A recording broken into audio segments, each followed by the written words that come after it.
Adventure time! The wind knows me. Can't fool me!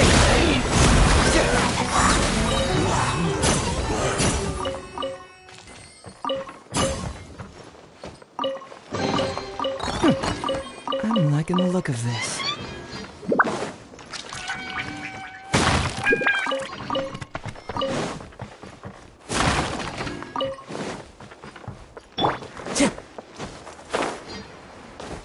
Into the wind.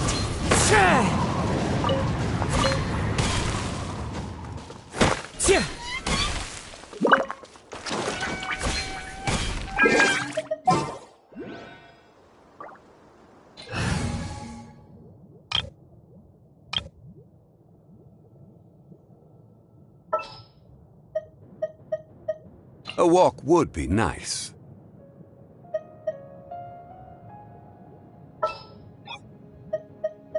Sounds good to me.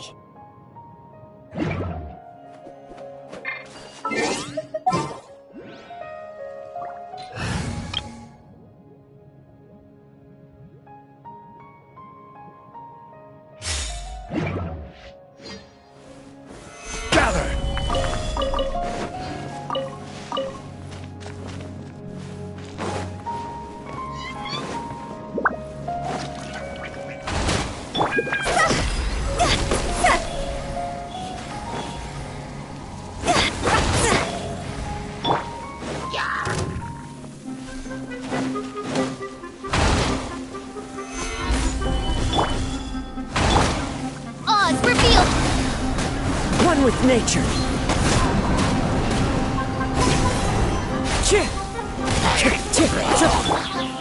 I summon thee!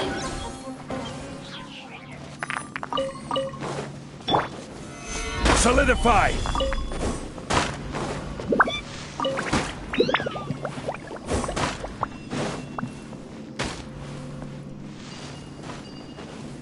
Yeah. Yeah.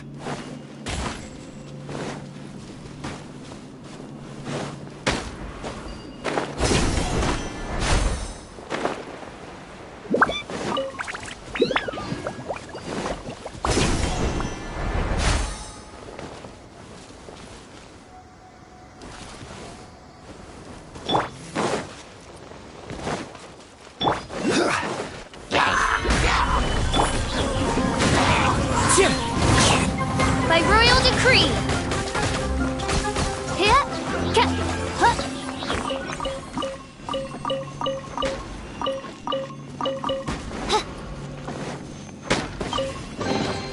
Destiny has brought me hither.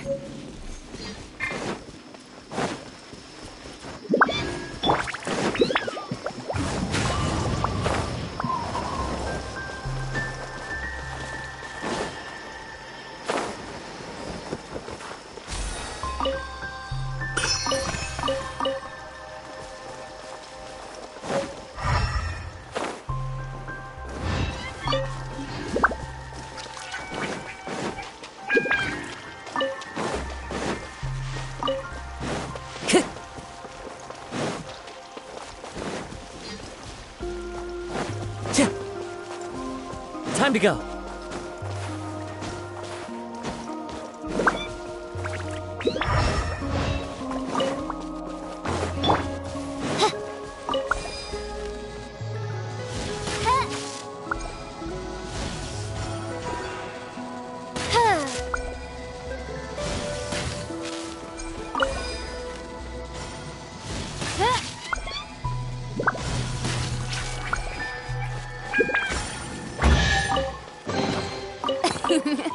Cry out my illustrious name.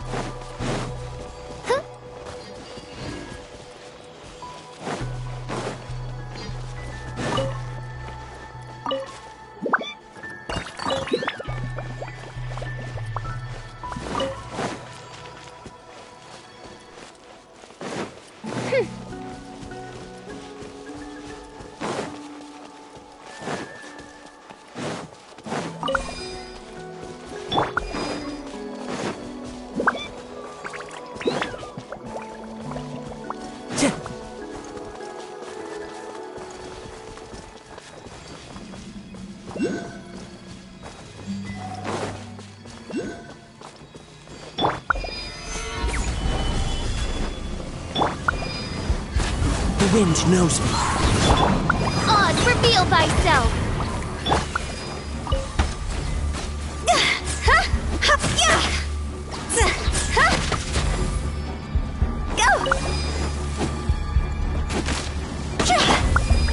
Stabilize!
Into the wind.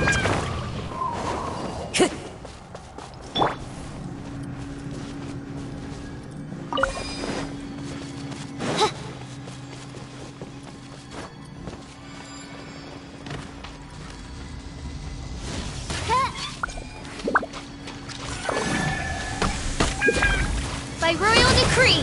Fallen leaves, adorn my night! One with nature. Solidify! Midnight Phantasmagoria!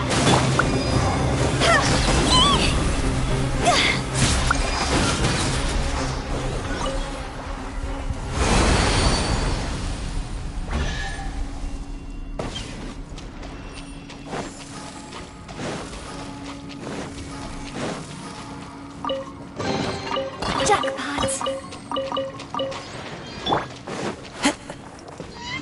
Into the wind.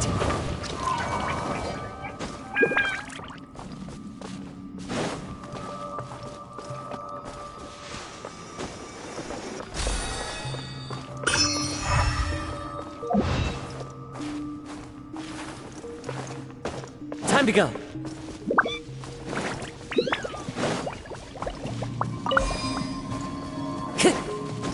Follow the wind.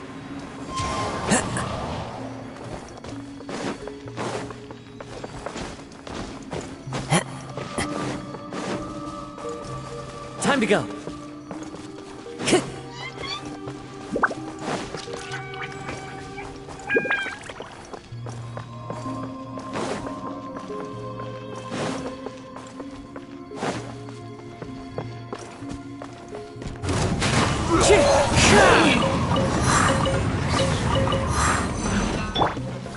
Stabilize!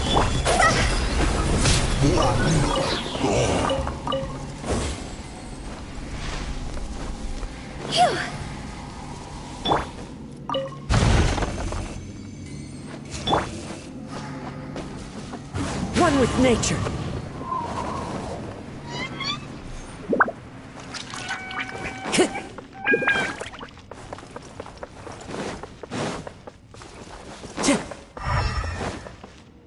Time to go.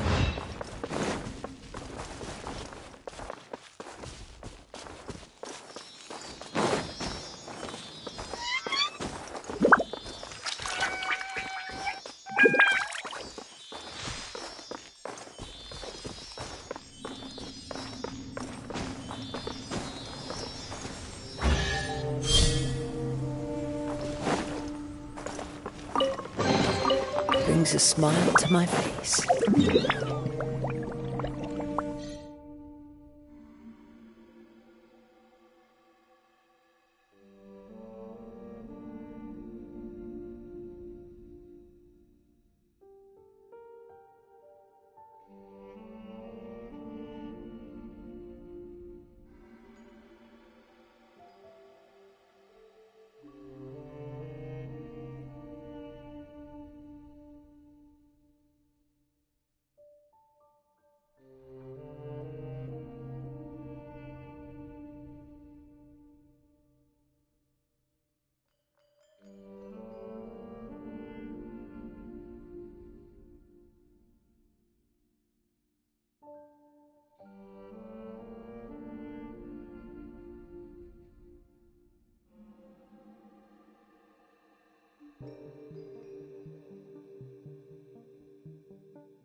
I follow the...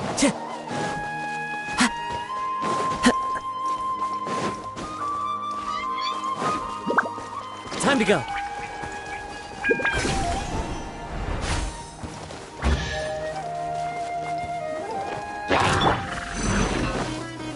Solidify! No rest for... The range knows it.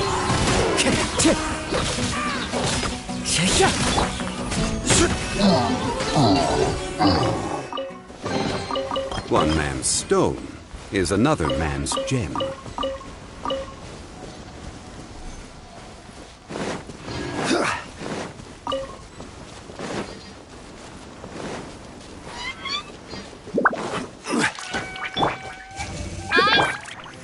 One with nature.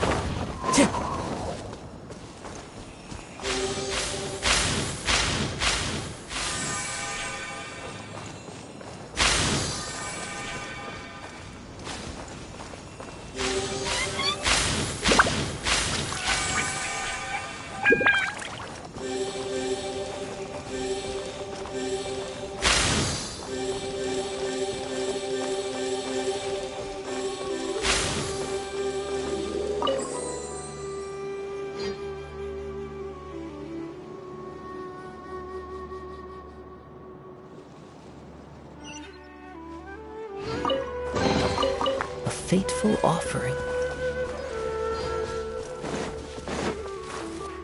Time to go.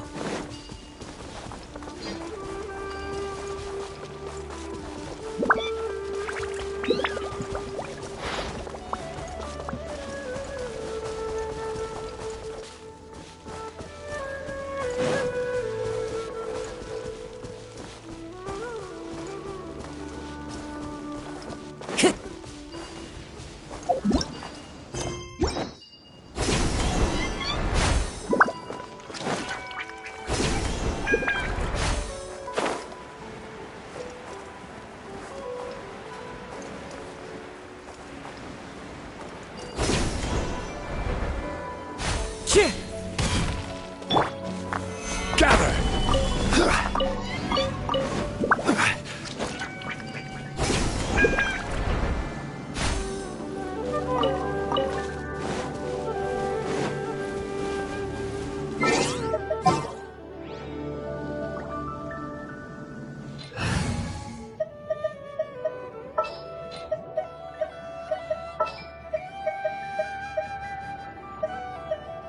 This world is full of unsolved mysteries.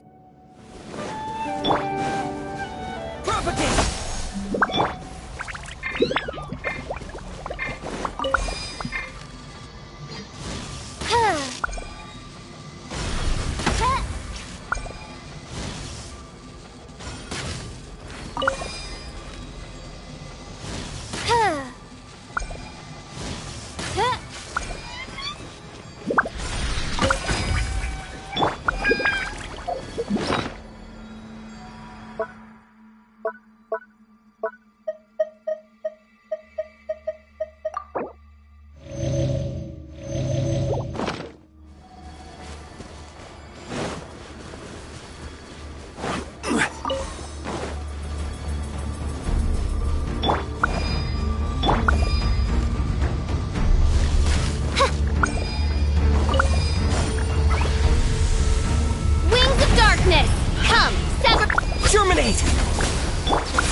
Time to go!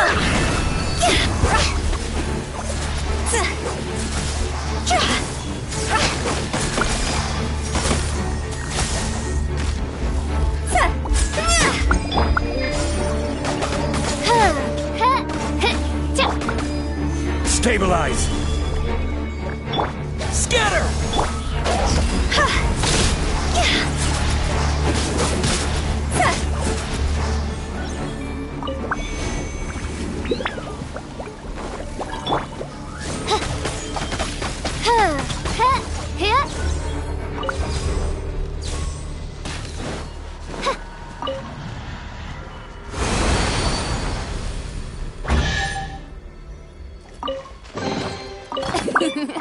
Cry out my illustrious name.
You are not welcome here. You...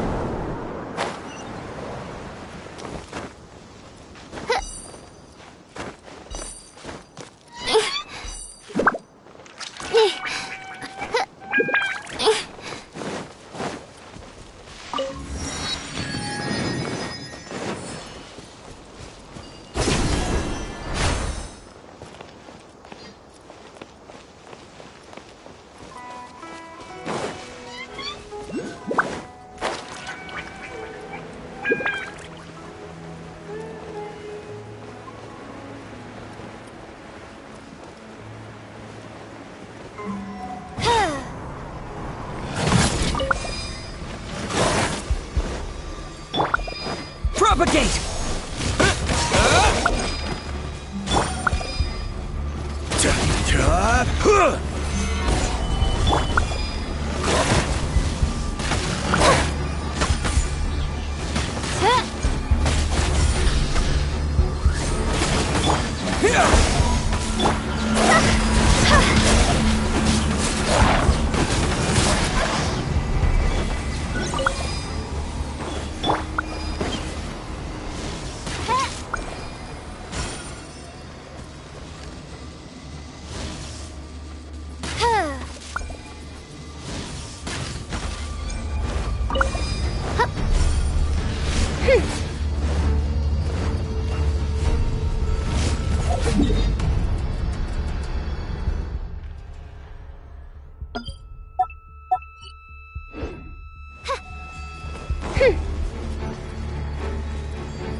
the chosen. Oz, reveal thyself! Midnight.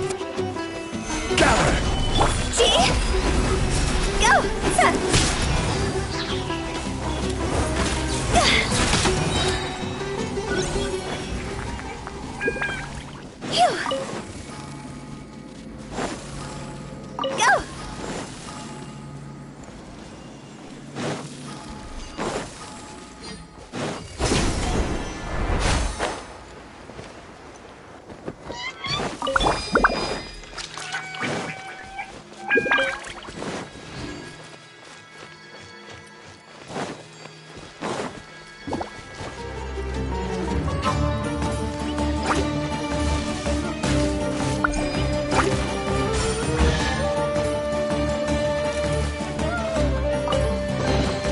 What trinkets lie veiled within this desolate plain?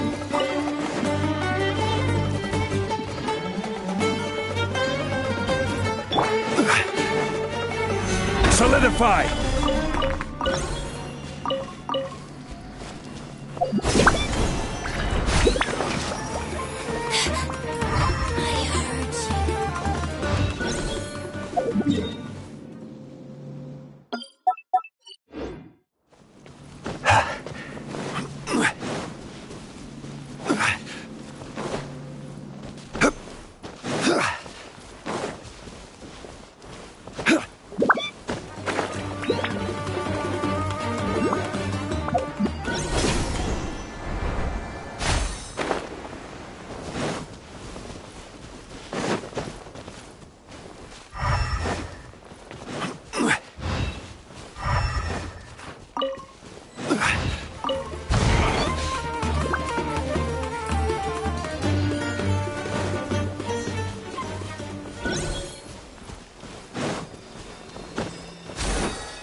Stabilize!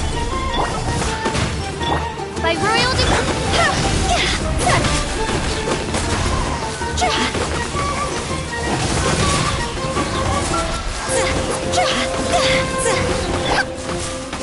Scatter!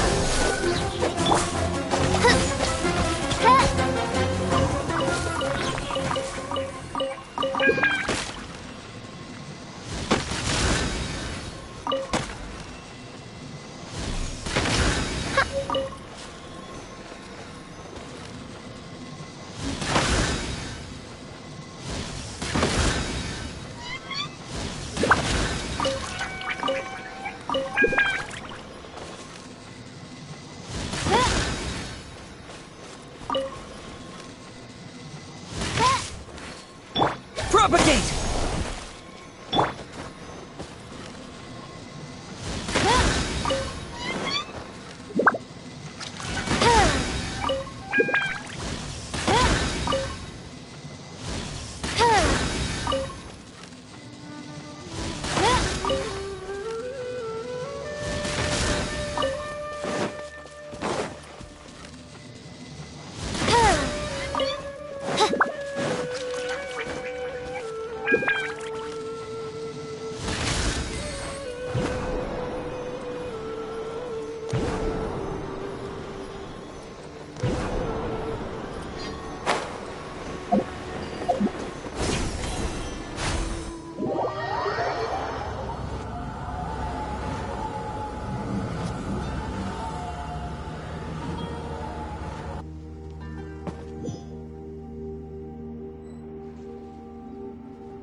Oz, reveal by Gather!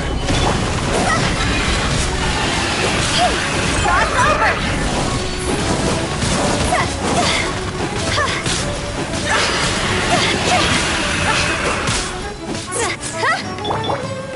Stabilize! Midnight Phantasmagoria!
Order guide you. Spring forth! By royal decree.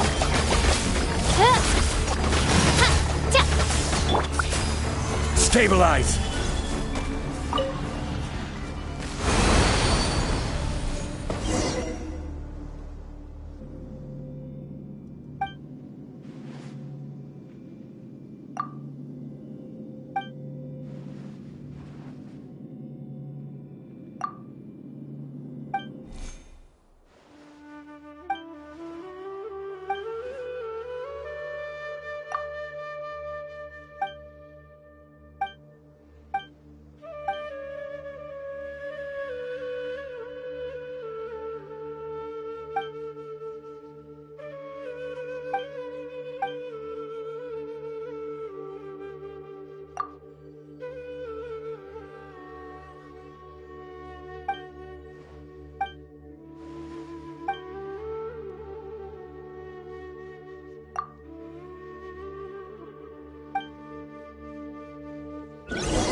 Propagate!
Solidify!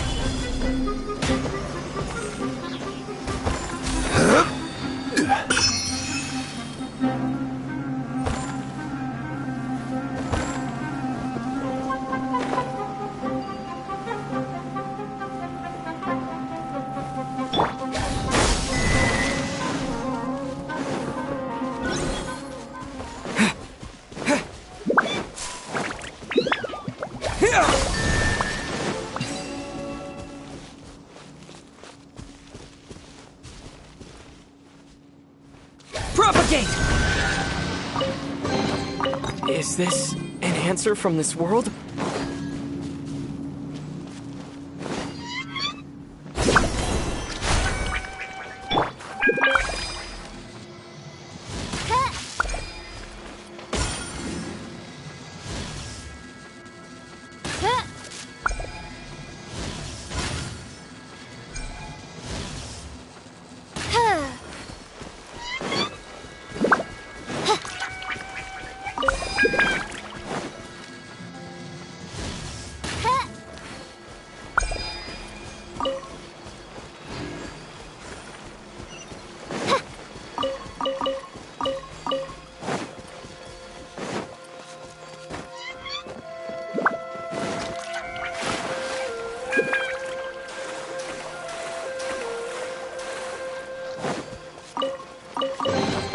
What trinkets lie veiled within this desolate plain?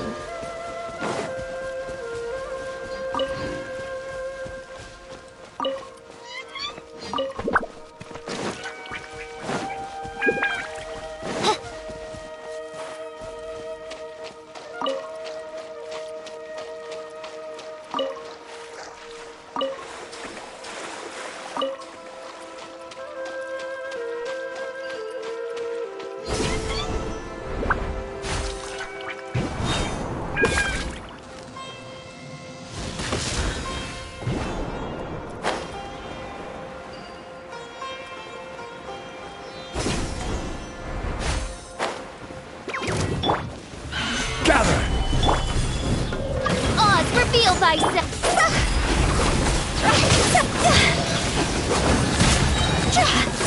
Higher, higher, hands on fire!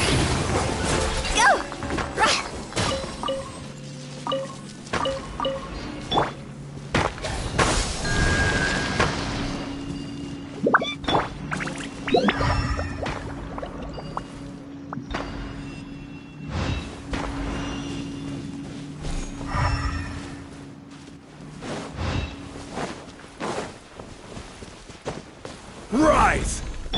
Scatter!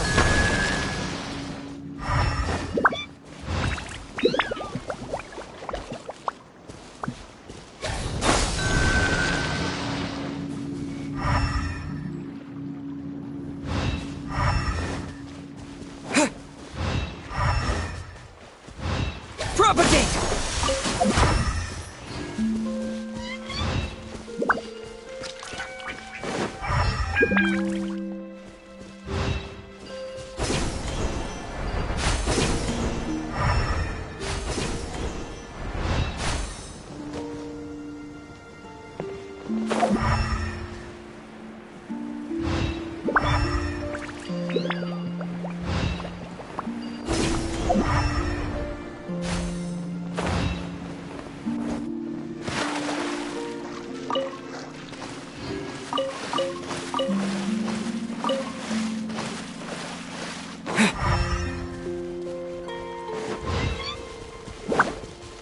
A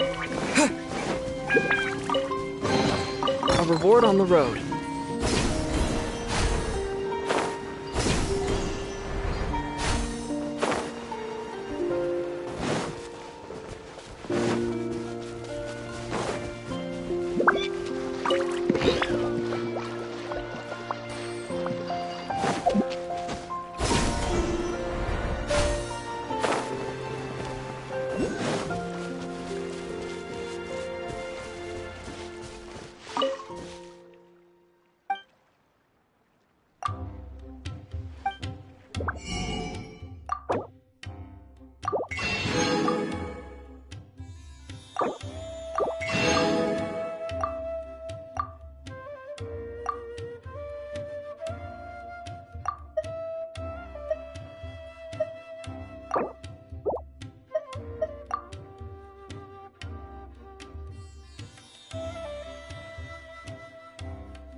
Kamisato Ayaka, present.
Come and have a good look yourself. Traditional spices of the highest quality, made with pride and experience.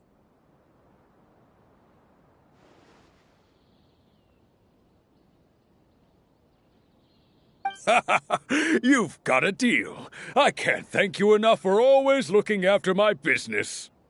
Believe me, I'm not making this up. Several Eremite mercenary groups are nearly in open conflict, but does the core of 30 care? And that's not all. Did you know that... Wow! Talk about hurly-burly! This place is busy! Guess that's only to be expected for the largest port in Sumeru. Maybe it's because of what Dia told us earlier, but Paimon can't seem to shake the feeling that there's also danger lurking in these crowds. Let's get our bearings so we can start looking for leads. We know that whatever the Academia lost is related to the gods. But other than that, we don't have much else to go on. Asfa told us to try posing as Academia students while asking around. Paimon checked the Akasha on the way here, and the Academia doesn't seem to have any research facilities in Port Ormos. Paimon doesn't get it. Won't we look even more suspicious going around saying we're Academia students and asking about the stolen item?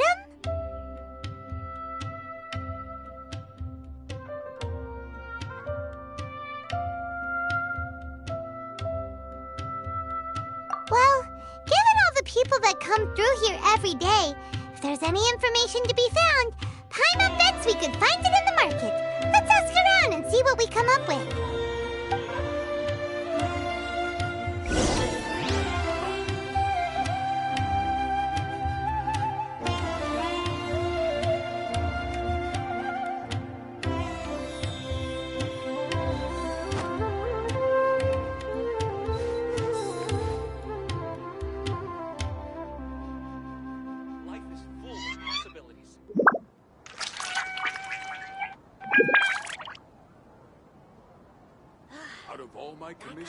I enjoy making jewelry for newlyweds the most. I only wish life could be as leisurely as this a little more often. How greedy of me.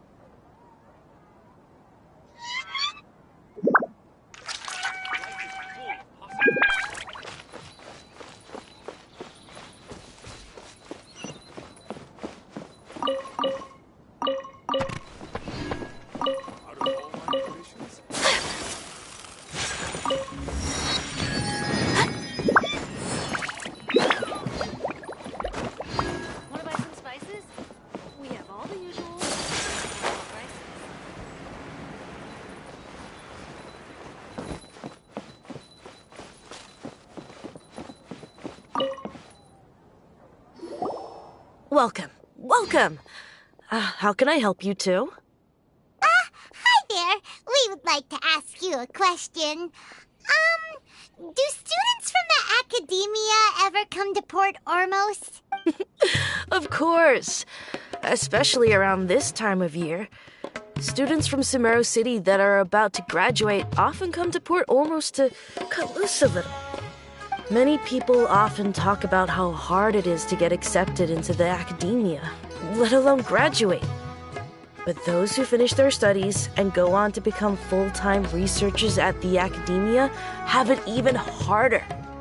Sure, we may not be Sumeru City, but Port Ormos offers beautiful scenery and a stress-free environment. Some even say it's good luck to come to Port Ormos, so students and researchers come flocking here when things get to be too much at the Academia. You see over there? Those are students from the Academia.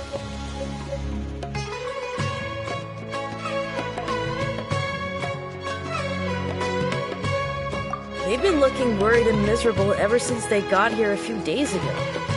If you ask me, the life of a merchant is better. So long as the Akasha teaches us what we need, then life is good. Those students seem to be discussing something. Let's see if we can listen in.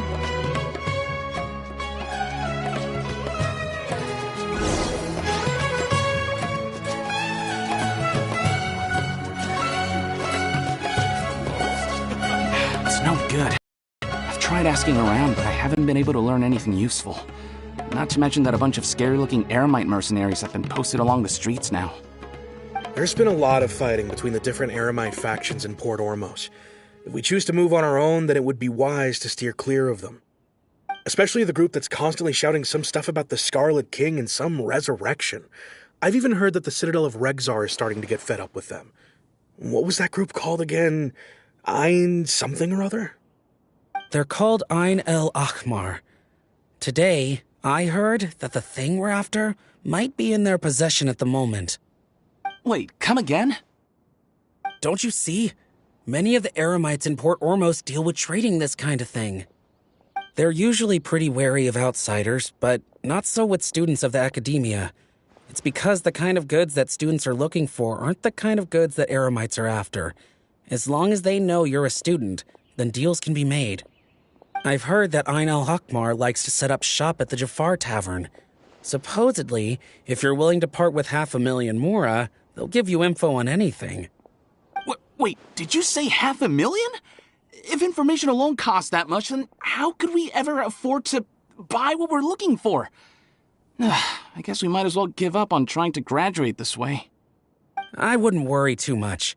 Our field of research is very niche. Who else could possibly be after that kind of shady knowledge? I bet it's practically worthless to anyone aside from us. Well, I guess that makes sense. Then the only thing left for us now is to find a way in. Why don't we all just pool our money together and pay for the information? Whoa! Did you hear that? A niche field of research and shady knowledge? It all sounds pretty suspicious to Paimon. Is knowledge something people just buy and sell like that? So, what's our plan? Wait, didn't you hear what they just said? Buying information is going to cost us 500,000 Mora! Have you lost your mind? Oh, alright. Paimon never thought she'd agree to parting with that kind of Mora. But if you know what you're doing, then we should give it a shot. Out of all my traditions,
There, my friend. Fate must have brought us together.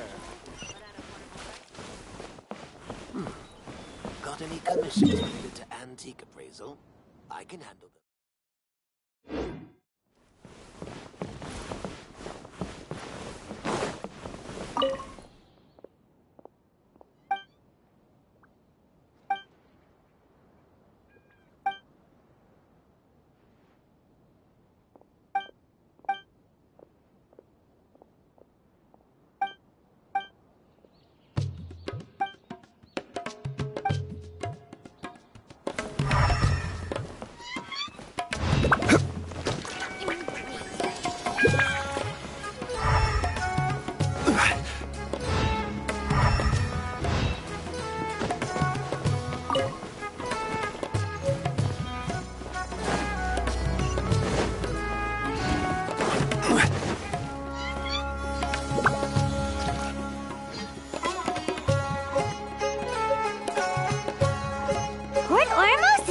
pretty great.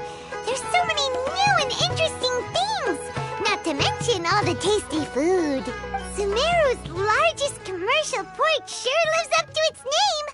Look at all the merchants, and everyone seems excited just to be here. How did things end up like this? All thanks to your artistic license. That's how. I should have made you wait until we got an update from Tanja.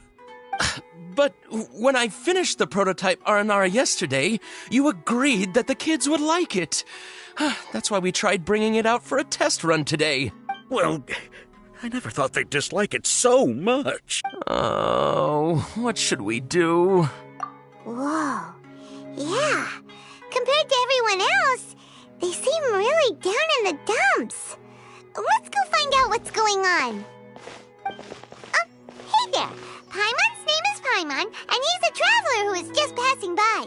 Is there something bothering you? Oh, I noticed you two a moment ago. Welcome to Akara Crafts, the best toy store in Port Ormos. At least for now. What's bothering us is this prototype Aranara. To start with, could I get your opinion on it? Prototype Aranara? You mean this wood carving here? It looks like a mushroom monster to Paimon. Oh, there we have it. The verdict is in. What a headache. Not the first negative feedback we've had. So, what exactly is a prototype Aranara? So for context, Aranara are magical creatures in Sumeru fairy tales that live in the forest. For the store's 20th anniversary, we plan to release a series of hand-carved toys based on the Aranara stories that kids know and love.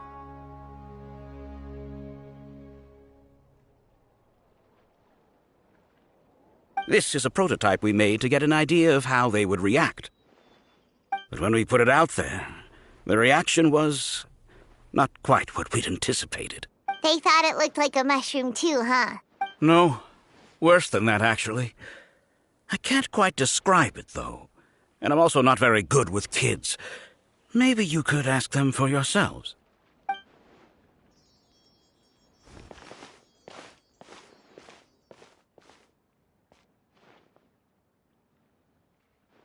This is not an Aranara. No way. I've read Uncle Tanja's Aranara and the Ill Little Fungus. It says that Aranara are supposed to be chubby and squishy. The carving looks nothing like that.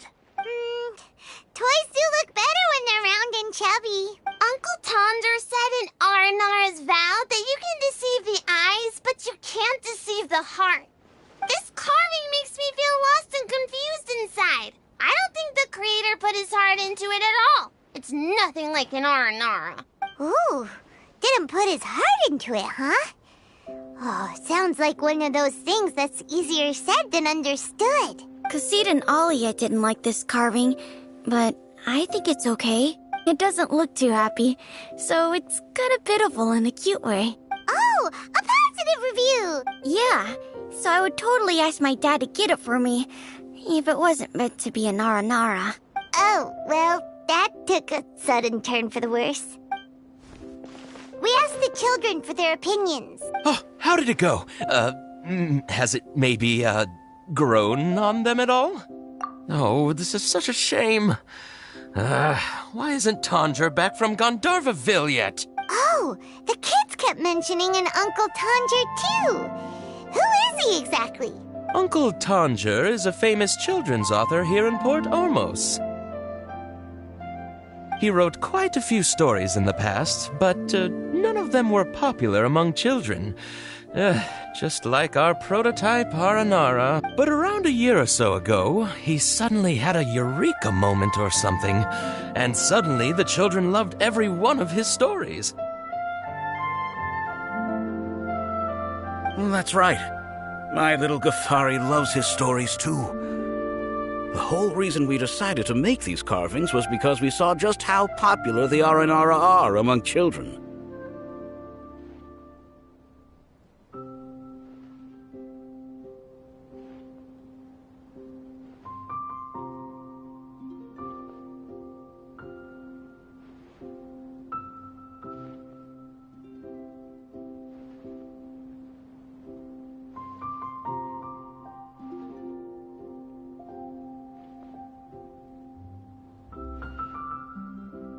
We asked Tanja for guidance, but right after he agreed, he went off to Gandharvaville with his son to look for inspiration. They haven't returned yet. We were running out of time, so we had no choice but to carve an Aranara based on our own imaginations. As you can see, this was the result. Oh, we have to do something. Hey, since you're the famous traveler, could you do us a favor and look for Tanja in Gandharvaville? He doesn't have to come in person if he's too busy. Just ask him to write down his suggestions and bring his notes back to us, if you could. Please, if only to put a smile on the children's faces. And, of course, you'll be well compensated for doing us the favor. They seem pretty desperate. Let's help them out. To see the kids smile. And also for our reward. Yay! Rewards!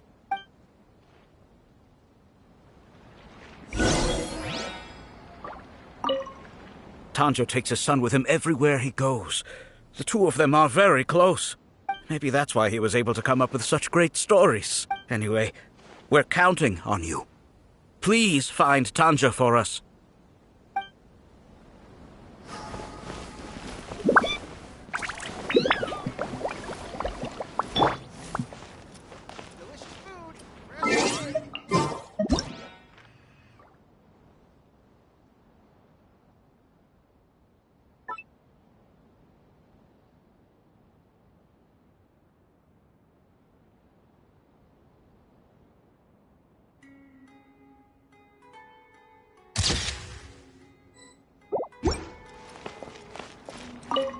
Tanja takes us. Maybe that's why he was able to. Anyway, we're.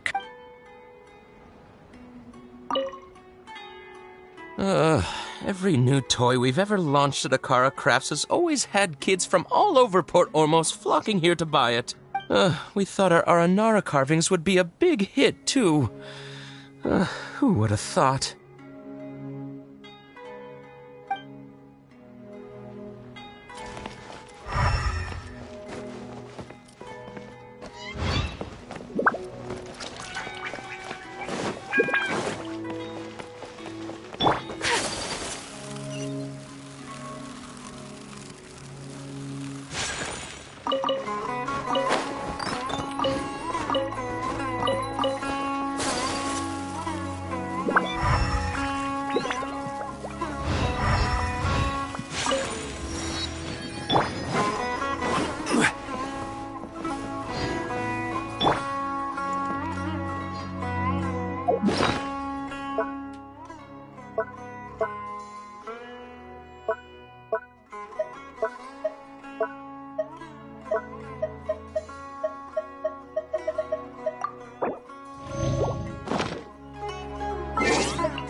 Place we heard those students talking about.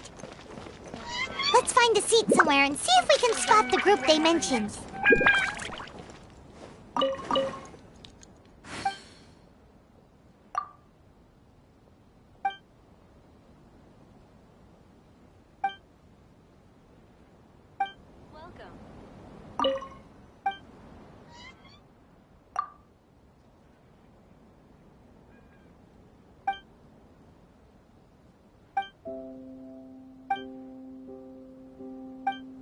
Then what happened next?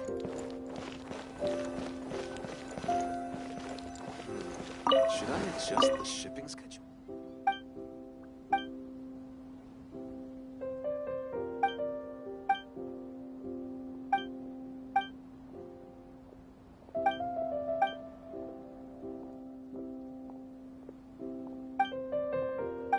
How can there be chiral?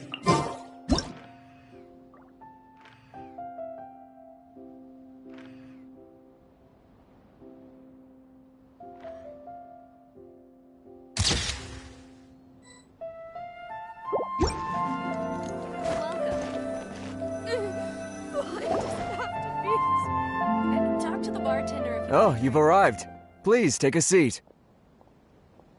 So, they think that they can go toe-to-toe with the boss? Ha! Once we reclaim the power of the Scarlet King, they'll be the first that the boss punishes. They're nothing to be afraid of. Our main rival now is the Caracal Battalion. They've also amassed a significant amount of Mora this time, so we mustn't underestimate them. How can the Caracal Battalion compete with the boss when they're nothing but a bunch of money-grubbing opportunists out for a quick Mora? Yeah, with Boss's fervent devotion, he'll be able to use this power to bring our god back this time.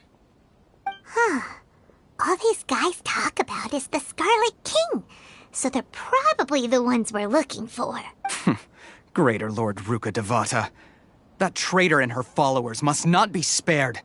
The day will come when the Scarlet King exacts vengeance on Sumeru, and all of them shall be punished. Yeah, Paimon was wondering what they meant too. We should ask about that if we get the chance later. What happened next?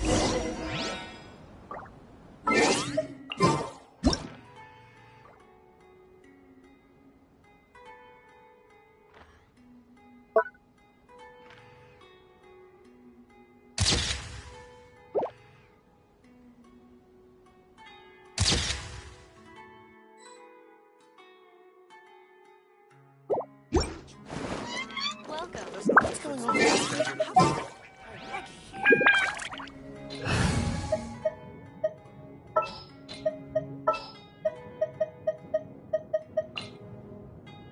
Want me to come along?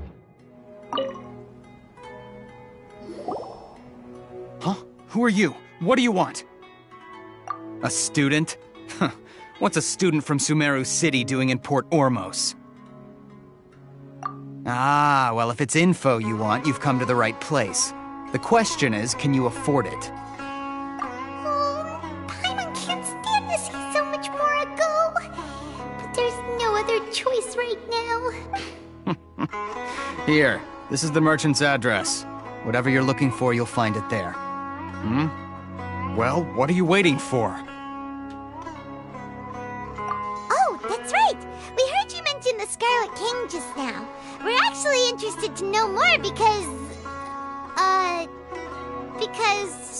we're, archaeology students! Fine. Since you've already handed over the Mora, I guess I can throw in a little extra info.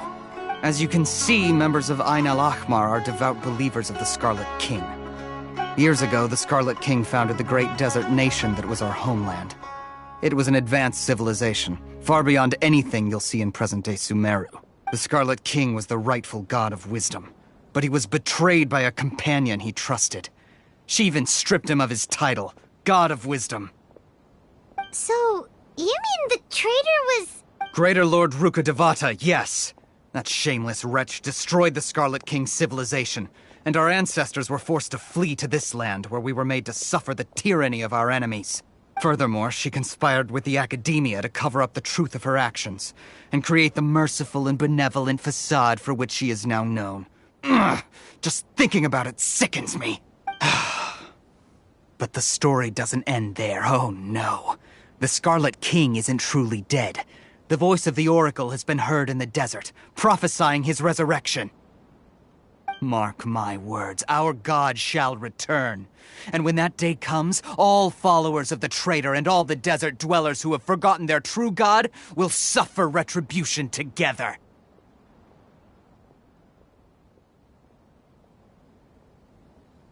If what I'm saying makes you shiver with fear, it might not be too late for you to become a believer of the Scarlet King. I don't have anything to say to you academia people about that. I think this conversation has reached its end. Not just yet. This man is a fraud. Huh? You again? Deranged academia lunatic. Yes, it's me again. I already warned you that if you weren't willing to sit and discuss things with me, I'd take measures to make things uncomfortable for you. Listen to me. That address he gave you is fake. Or at least, you won't find a merchant waiting for you there. This group has been boasting all around that they can provide information on a certain item as a means of luring people into their territory. Once you show up, they keep up the act until they have hard evidence that you want to purchase said item. Then they use that to squeeze you for all the mora you're worth. Hey! Shut it all, Hatham! What are you playing at, trying to ruin our business like this, I told you the other day. I wish to discuss my terms with your boss. Ha! The boss made it perfectly clear that he won't negotiate with you. Yes, and in no uncertain terms. But that was then. It does not preclude him from changing his mind in the future. I'm warning you, don't push us, or this could get ugly. We don't usually get rough with people from the academia because it just complicates things. For a lunatic like you, though, we might just have to make an exception. If you're suggesting that we escalate this from a verbal exchange to a physical one, I accept. After all, even the Archons used war to negotiate the ownership of Tevat. If, on the other hand, we can't agree on any means of negotiation at all, then I'm afraid my next course of action will sting a little more than the mere falling through of a few business deals. I will jeopardize the Eremite's reputation, which I know you value above all else. I am quite confident that if I began to take such action, your boss would willingly approach me himself. However, I fear that by then, some things will have happened that cannot be undone. Also, a word of advice. I suggest you tell your boss exactly what happened here today. Otherwise, he might blame you for not telling him in the future. What did you say? Consider this. Have I ever failed to follow through on my word in the past? This guy is really out of his mind. Okay then. If you really have a death wish, let's meet a week from today. The pier in front of the Pharos Lighthouse, 4 o'clock in the afternoon, sharp. Don't expect us to hold back. Not so fast. First, you return the 500,000 mora to them.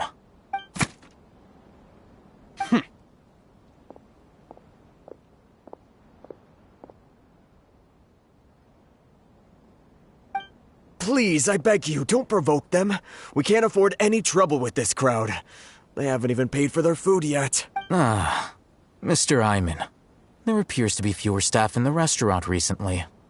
This wouldn't happen to be because they're all busy spreading the word to the students, would it? Well... Someone who chooses to do business with a group like that really can't afford to get so flustered the instant someone confronts them about it. Consider the meal compensation for our silence. I'd say you're getting an excellent deal. Whoa, did you see that? He not only got us our Mora back, but sent the Emirites running too! Plus, he seems to know a lot about what's going on around here. Let's catch up with him and ask some questions! He went that way! After him! It doesn't have to be this way. Please, just... leave. Forget the cost of the meal. Just, pretend nothing happened today.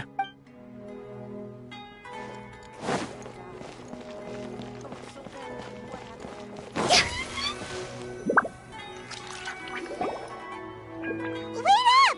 It's Al-Haytham, right? What do you want? No need for thanks. My goal was to get to them, and you two gave me just the opportunity I needed. We're even.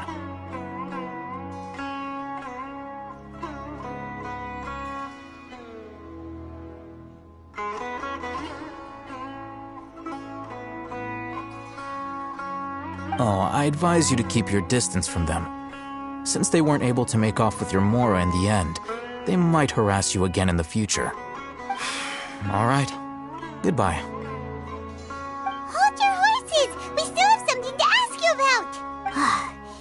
Since you tore through their scam right in front of them, you must know the real story about certain something, no? Who exactly are you two? And why are you inquiring about that? A student. Right.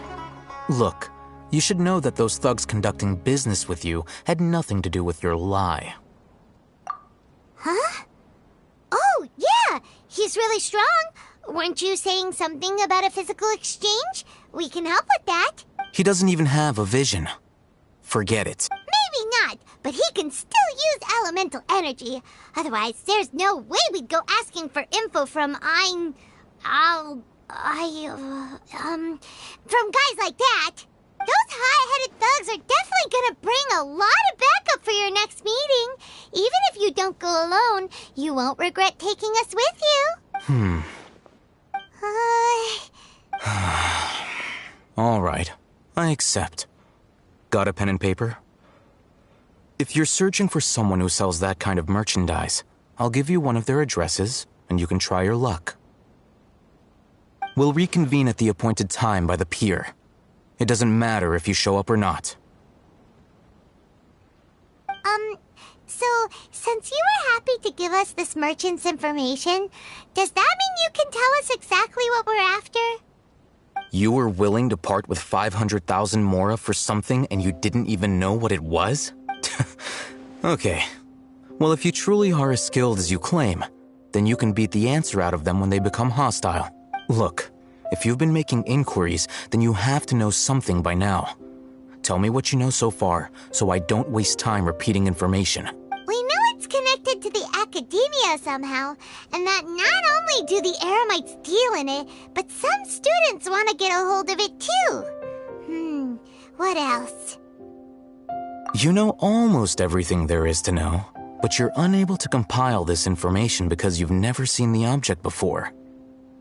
This is what you've been looking for. Huh?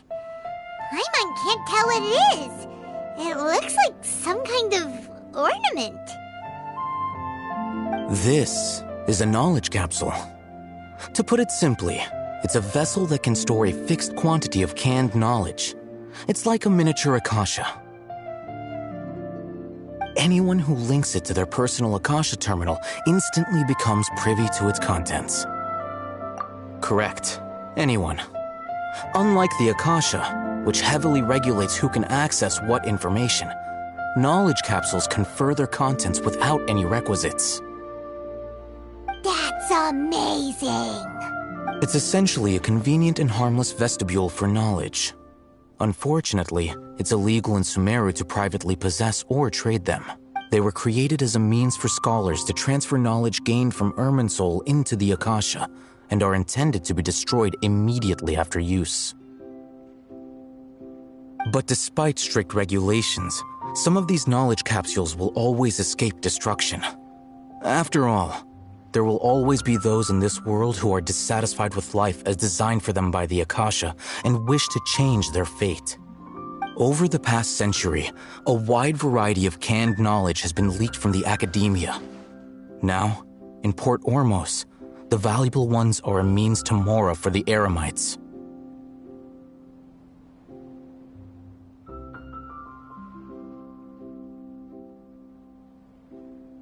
Meanwhile, those which the Eremites deem to be useless to them occasionally prove useful to the common citizens and hapless academia students. Well, I think that about sums it up.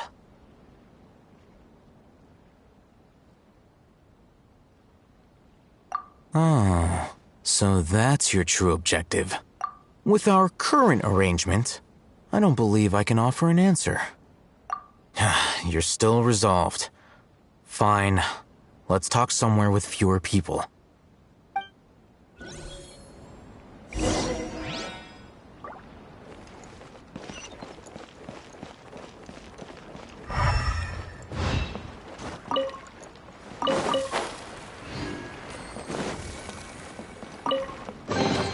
Oh, what a cute treasure coffin!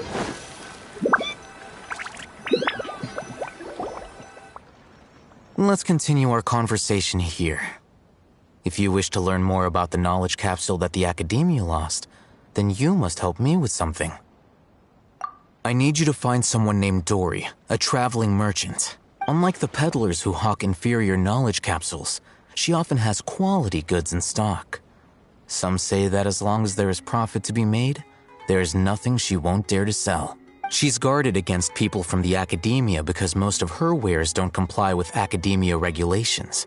I think she blacklisted me. I met with her informant, but it soon became clear that they had no intention of letting me get any further. Become one of Dory's customers and earn her trust. This is my condition for further collaboration. Why do you want us to meet with her? Until you complete this task, you don't have question privileges. Fine. So how do we go about doing this? You two are outlanders who haven't been here for long, so Dory should view you as safe clients. I'll give you the informant's address and their contact password. Beyond the password, though, I have no way of knowing what other tricks she might have up her sleeve. You'll have to improvise. This is kind of nerve-wracking. The true challenge begins after you meet her. She has a keen nose for Mora and a shrewd eye for wares, and she only likes customers who she deems to have good taste. I'll prepare some funds for you. Buy her highest quality wares and earn her approval. What? We only just saw a knowledge capsule for the first time! We don't know how to tell which ones are good and which ones are bad. Is that something we can learn quickly? That's true. Have you two heard of elemental sight? Oh? That's a surprise. Guess I'll have to hold you in higher regard. Anyway, that ability should resolve your issue.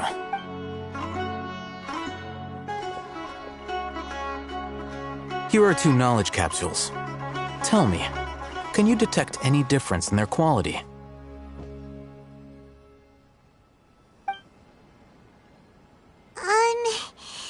They look the same to Paimon. Try inspecting them with elemental sight. How'd it go? Did you see anything? Rumor has it that higher quality knowledge capsules generally appear brighter when viewed through elemental sight. That's because knowledge originates from Irminsul, the root of Dendro power itself. The more powerful the knowledge, the richer it is in Dendro energy. However, some canned knowledge with a high concentration of elemental energy is of little use in contemporary times, so those capsules are of little value. Using elemental sight is merely a stopgap measure, but it should suffice for earning Dory's trust. That sounds pretty impressive. Password, and here is the Mora for purchasing canned knowledge.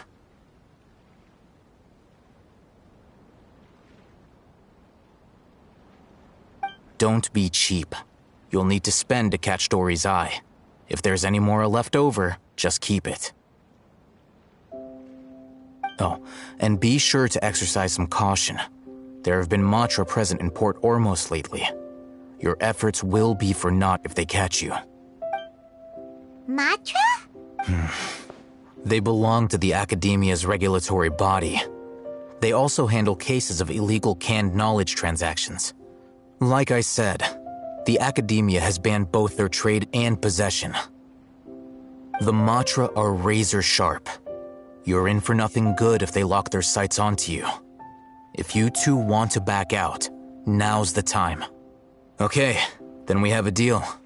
If you succeed in your dealings with Dory, come find me at the Wikela Funduk. We'll have an open discussion then.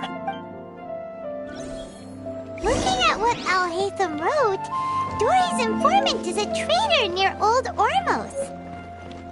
Let's get in contact with him.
What are you two looking to buy?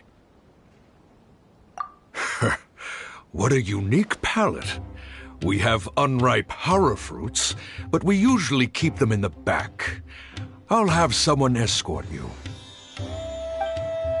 Following the paper got us past the first round. Ronak, these two want to buy unripe horror fruits. Show them to the warehouse. Got it. You two, please follow me. You two have a fascinating fashion sense. We haven't seen a customer wearing a Sumeru rose for quite some time. Hold on. Let me think. Sumeru rose means common merch. No, look again. We're obviously wearing morning flowers. Ah, my mistake. I do apologize. Whew. That pop quiz sure was scary. The warehouse is up ahead.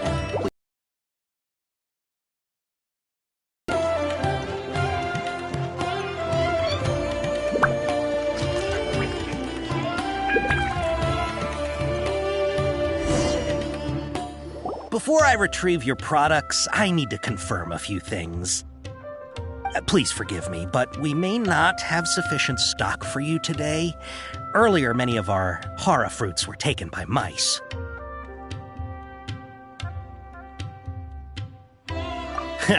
Thanks. If better goods come in, you'll be the first to know. You look like you have some skill. Why don't I pick out some fruits that'll make you dizzy?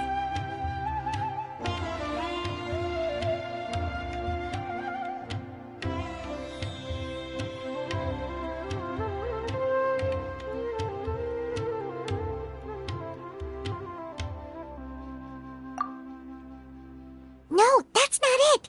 The paper said that heat stroke... I'm sorry. He's cautious of us. Let's take a closer look at the paper that Al-Haytham gave us. Before I retrieve your products, I need to confirm a few things. Please forgive me, but we may not have sufficient stock for you today. Earlier, many of our horror fruits were taken by mice. Thanks. If better goods come in, you'll be the first to know. You look like you have some skill. Why don't I pick out some fruits that'll make you dizzy? Yep, that's the right answer. But eating horror fruit that makes your head and ears ring sounds like a bad life. Fruits to be packaged in the Sumeru City or Port Ormos style?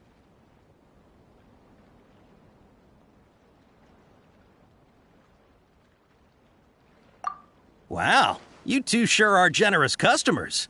We'll be sure to package your products beautifully. Okay, everything has been confirmed. Miss Dory is waiting for you up at... Shoot, it's the Matra! Run! What? The Matra? Where? Al-Haytham said we're done for if they catch us. We gotta get out of here. We don't know this area, so let's follow that informant.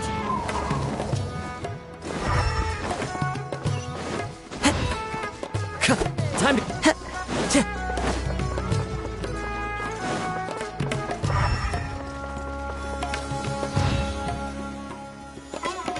He ran that way!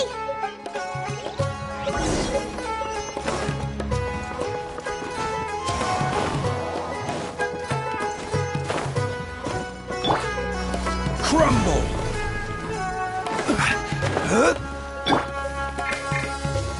Look, he's over there!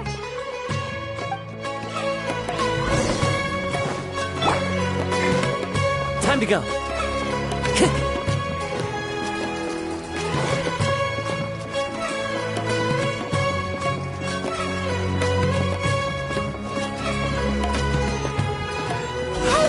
If you're hiding from the Rishbaland Tiger, come this way! Another password! Oh, that voice came from behind the building on the right! Here, over here. You can stop running now.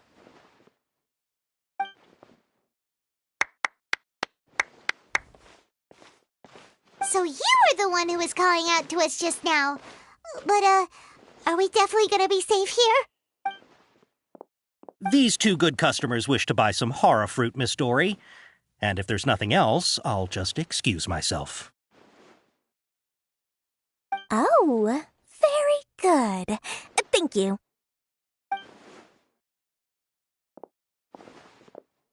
Huh? Wait, you're Dory? Paimon sure thought you'd look a whole lot scarier. Hey, what are you trying to say, Princess Pea-Brain? I can be scary enough when I need to be, believe you me. If you don't watch what you say, then you can forget about doing any business. But it seems you two have actually done pretty well so far. Not only did you manage to find the informant, your reactions were also pretty sharp. You don't really look like criminals or anything, but I bet my Mora that you've been involved in some shady dealings, haven't you? Paimon's not sure if that's supposed to be a compliment, but we'll take it. I can't risk doing business with people who start huffing and puffing after just a few paces, no matter how much Mora they might have. Not only will they get caught by the Matra, but they'll also get us into trouble. As decent folks trying to run an honest business, we don't need any of that. Wouldn't you agree? So that's why I prefer to have customers like you. It's your first time here, but don't worry, I won't ask too many questions. Even if you wish to buy enough knowledge capsules to decorate your house with, please knock yourself out. As long as you have lots of round, shiny Mora, then we're all good. Ah, yes, of course, of course. Go ahead, help yourselves. Voila! Wow, she has a trove of canned knowledge. Whew. She'd probably be in serious trouble if the Matra caught her with all this. What kind of products do you seek, my dear customers? Don't worry, I'm not interested in your reasons for buying. I can, however, offer some suggestions. Take this one, for example. An analysis of the sociological ideology and dialectics of the Hilichurls.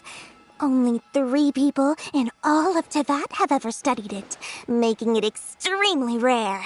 It's on sale now for 350,000 Mora. Yeesh, who would want to be an expert in that topic?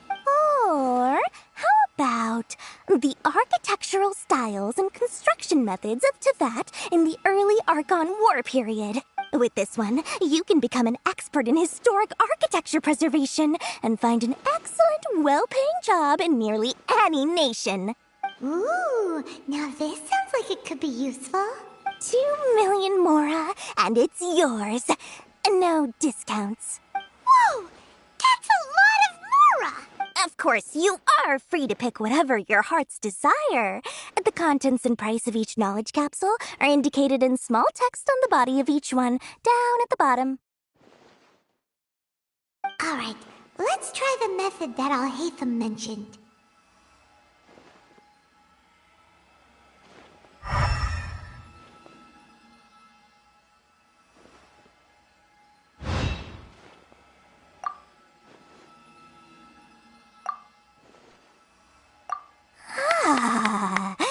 You've really got a good head on your shoulders, and quite the eye for quality.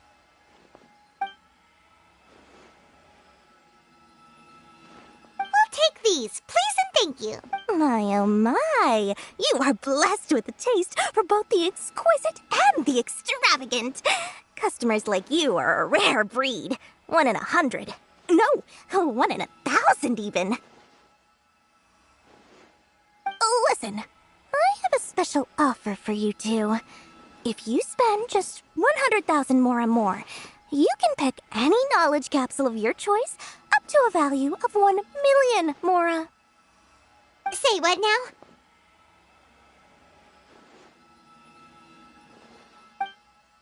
Hey, did you hear that? Spend another 100K and we get a capsule worth a whole million!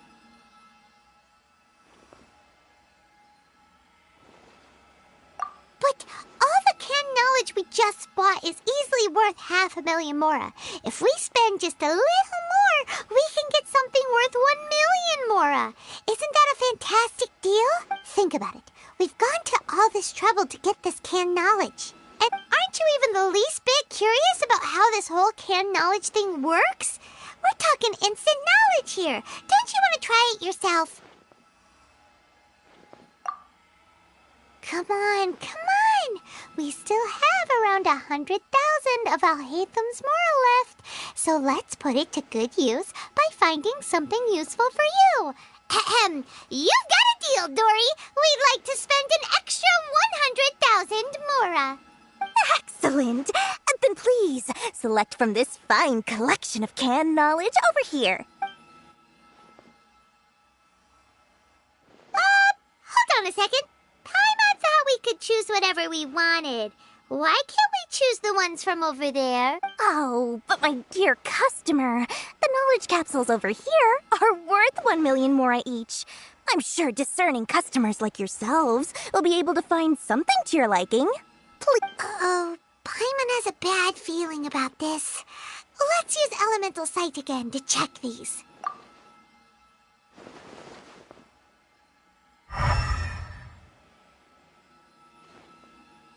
So, what did you see?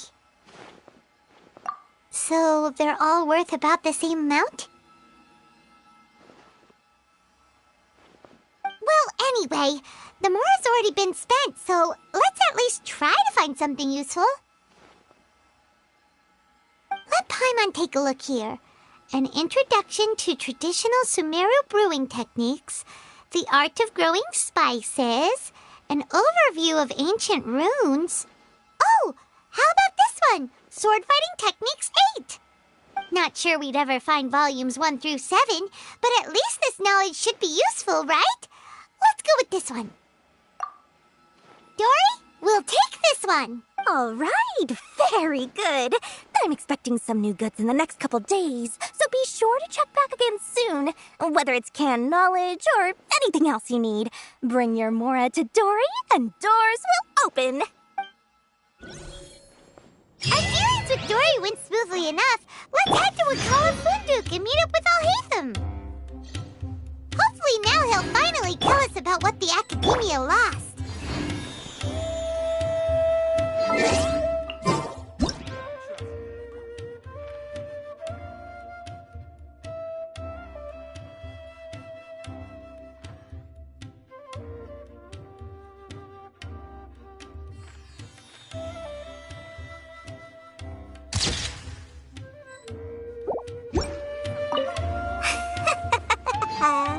Mora, Mora, shiny Mora. Oh, please come back anytime you need something.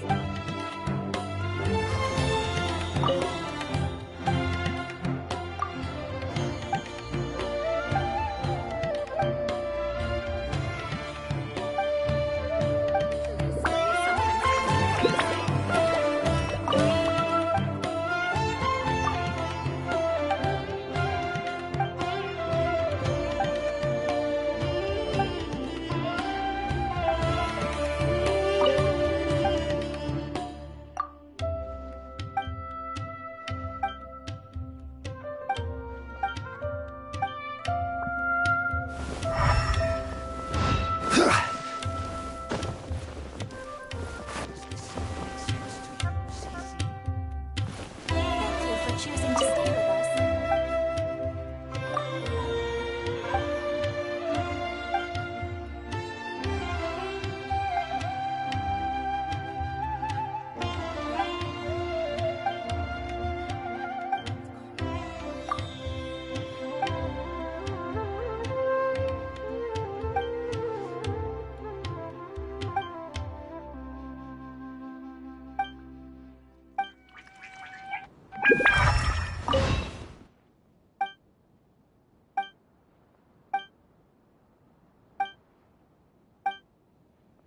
Depend on when the old cargo ships will arrive.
Looking to buy some imported goods?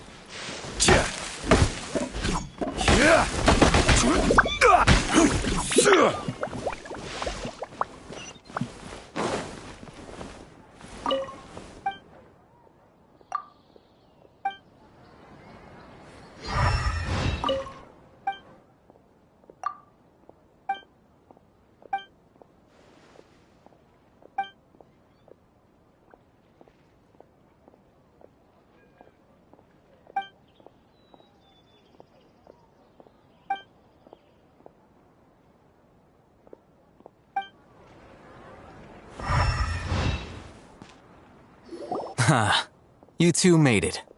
And from the looks on your faces, you were successful. Whoa, there's so many people from the academia here. Why would you pick this place as our meetup spot?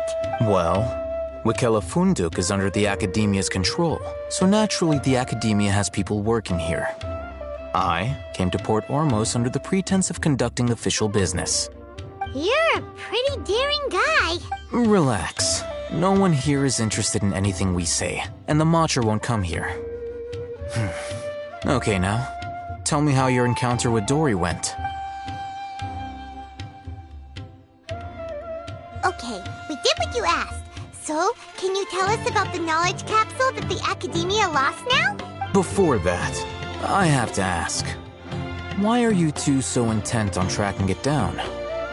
You don't have to answer, of course. Yeah, he just wants to meet the God of Wisdom and ask her about something important. We've been in Sumeru for a while now, but we still haven't found a way. When we heard that the academia had lost something that might be related to the gods, we came here in case it turned out to be our lucky break. In that case, you're on the right track. A short while ago, the academia lost a knowledge capsule in the desert. It's supposedly a divine knowledge capsule. Use it, and you'll gain the wisdom of the gods. Wow, there's really such a thing as that? Hey, if we find it, do you think we could learn how to meet the Dendro Archon? Ooh, or how to find your sister? I highly doubt it has any mystical properties, but it does indeed exist. And it's right here, in Port Ormos. So, where exactly? That's what we need to find out next.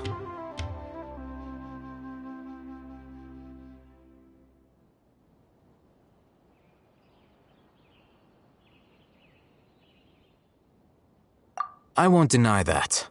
I am investigating because I'm curious as to what the divine knowledge capsule truly is. As you know, the Eremites in Port Ormos also have their eyes on it. It is an extremely precious item. The knowledge contained within may bring great power or wealth to whoever has it in their possession. Several brigades have been vying for ownership of it as of late, but there is still no victor.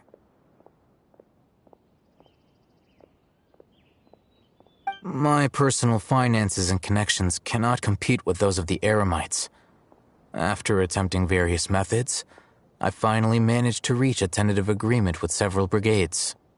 I agreed to forego ownership of the divine knowledge capsule in exchange for the opportunity to study it. After all, there's no harm in understanding what it is. However, there are those who are less amenable to negotiation, such as those from Ain al-Ahmar. They adamantly believe that the Divine Knowledge Capsule contains the Scarlet King's power, and that he will return to this world when they obtain it. They refuse to let anyone from the Academia tarnish their deity's soul. So you kept hounding them because they refused to cooperate with you? Yes. Ain al-Ahmar isn't exactly wealthy, but its members are determined to get that capsule by any means necessary. So, I've been sabotaging their business to force them into negotiating with me. The Divine Knowledge Capsule should be up for a secret auction within the next few days. Each brigade will place their own bid, and the prize will be covertly given to the winner. To ensure the capsule's security and to evade the Matra's notice, the winning brigade will not publicly disclose their victory. Unless I know whose hands the Divine Knowledge Capsule ends up in, my agreements with them will fall through. Dory is the most reliable source of information, but that avenue was previously closed to me. With you on board now, the situation is different. In other words, you wanted us to befriend Dory so you could find out where the Divine Knowledge Capsule is. Yes, you can say that. But this arrangement harms none of us. The day after tomorrow, go back to Dory and try to purchase information on the Divine Knowledge Capsule's whereabouts. If she has no information, wait 2 days and approach her again. If I get the opportunity to study the Divine Knowledge Capsule, I will relay my findings to you. Will that suffice as compensation? Okay, then we'll meet up in 2 days. Haytham, before you go, we actually bought a knowledge capsule for ourselves, but we're not sure how to use it. You two want to try using a knowledge capsule? Sure, I can teach you. Doing so right under the Academia's nose is a bit problematic, though. What do you say we head to the outskirts of town? I didn't do anything. Why am I constantly being watched?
Time to go. One with nature.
It's time to pull the trigger.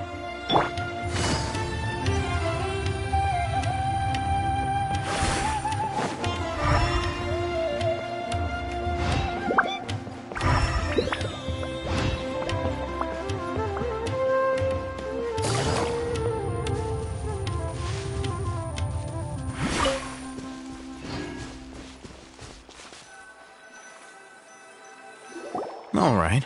This place works. Show me the capsule you purchased. Here. Sword Fighting Techniques 8. Huh. A combat class knowledge capsule. This class is something of a rare find these days, since most have been taken by the Eremites to augment their battle capabilities. Really? Ah, yeah, what a great buy! If you want to determine the efficacy of this capsule, I can evaluate your combat ability. However, effects will likely be minimal if you already possess a high amount of strength. We can conduct a controlled experiment where you fight 2 battles, one before using this knowledge capsule and one after. While you fight, we can use an Akasha terminal to monitor your various physical parameters. There may be variances in your physical strength between the 2 tests, as well as a disparity in your opponent's abilities. But don't worry.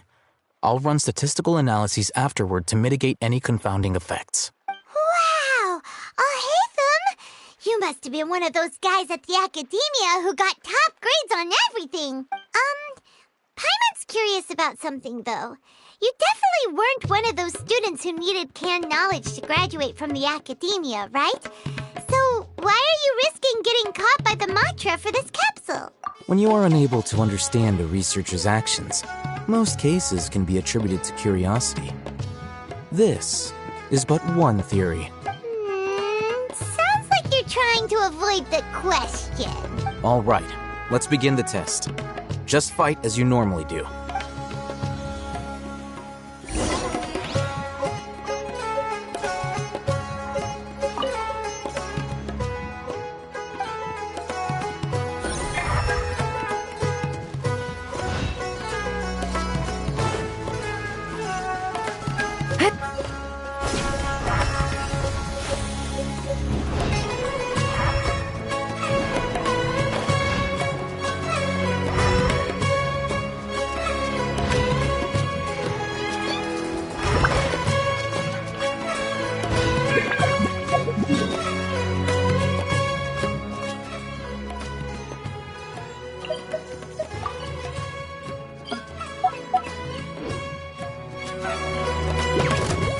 Gotcha.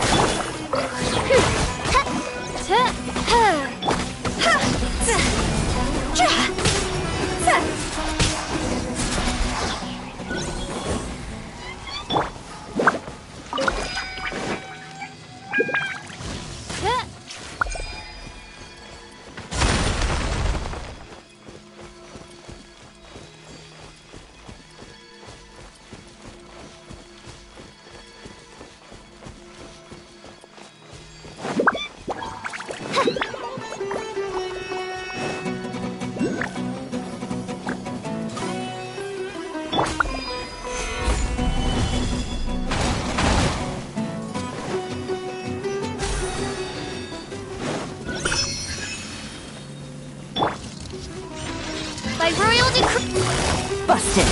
I will have order. Go!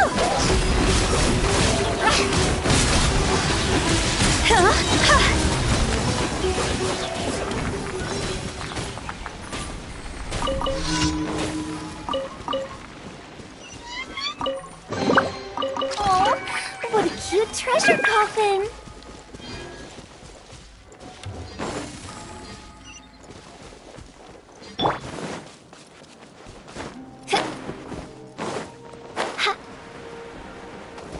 No rest for the wicked.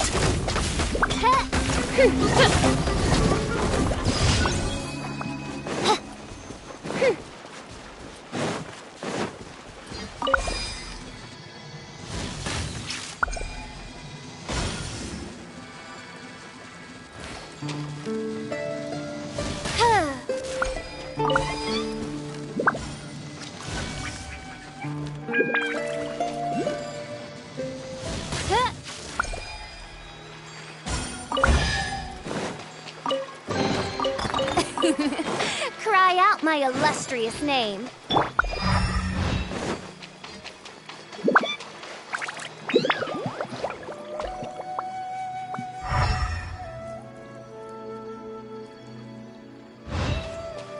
Take it easy.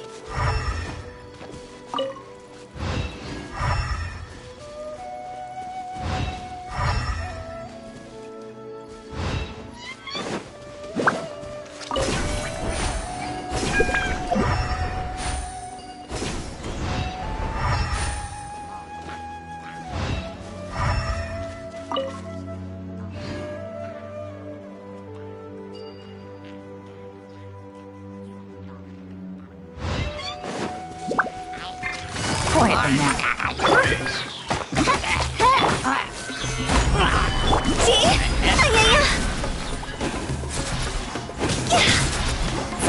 Go! Time to go!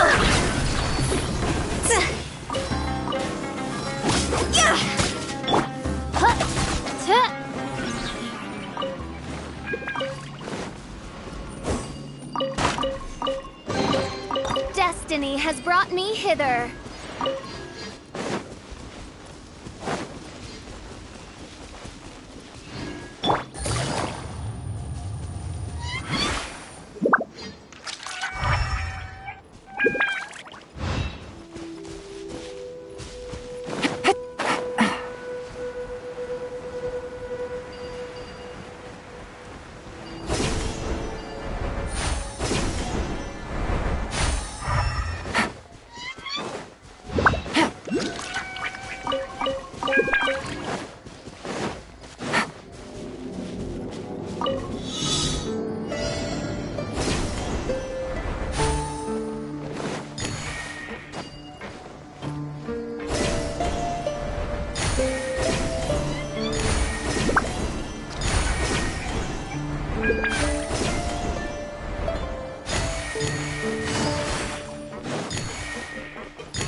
A chest full of valuables and a trove of potential clues.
Take it easy.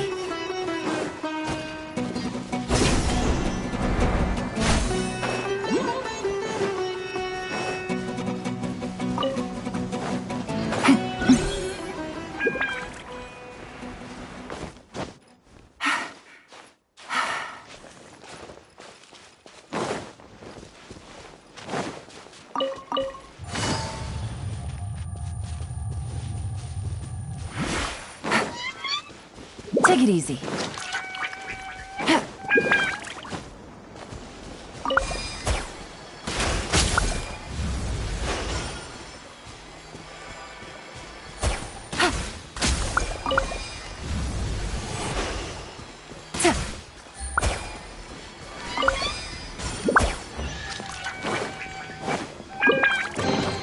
A chest full of valuables and a trove of potential clues.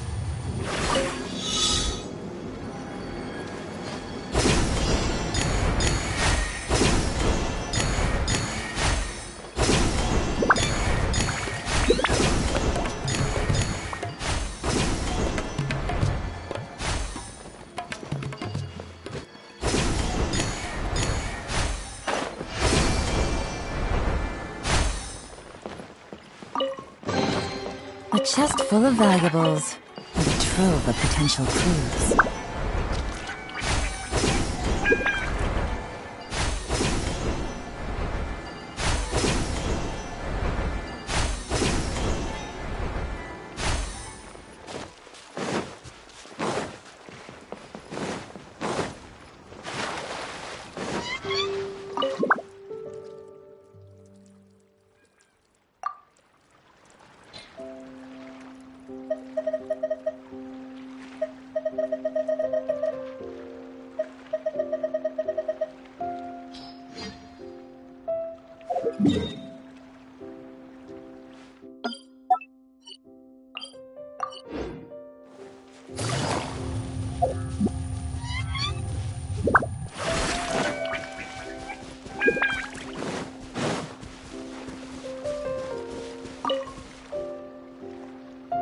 All right.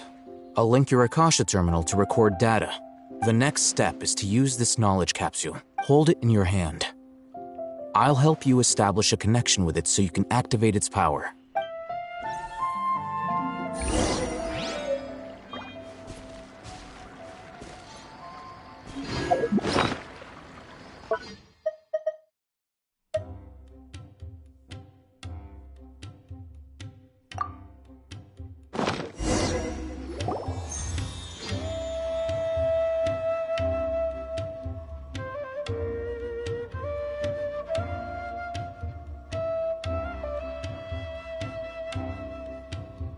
Hey, how are you feeling? You mean that it worked? All right. Time for round 2. Fight with the same composure as before.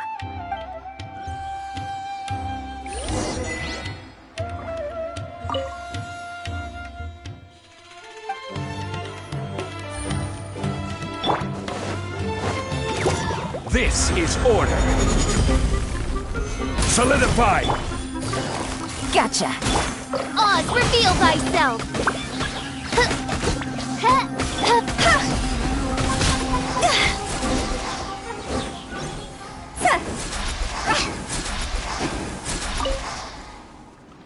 Now, I'll start recording data again. Oh, Hatham, how's it going? Well, the knowledge capsule you purchased did improve his combat capability. During the second fight, his overall fighting performance increased by 0.073%. Wait, how much?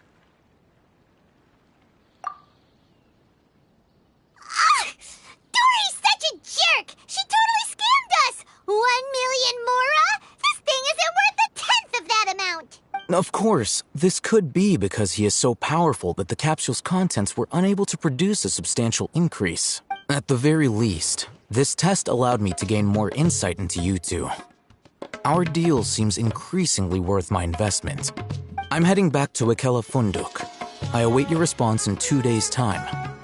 This is Mora for when you ask Dory for information.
Take it easy.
Let's see Dory today and ask her about where the Divine Knowledge Capsule is.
Welcome back, my loyal patrons. What can I do for you this... you name it.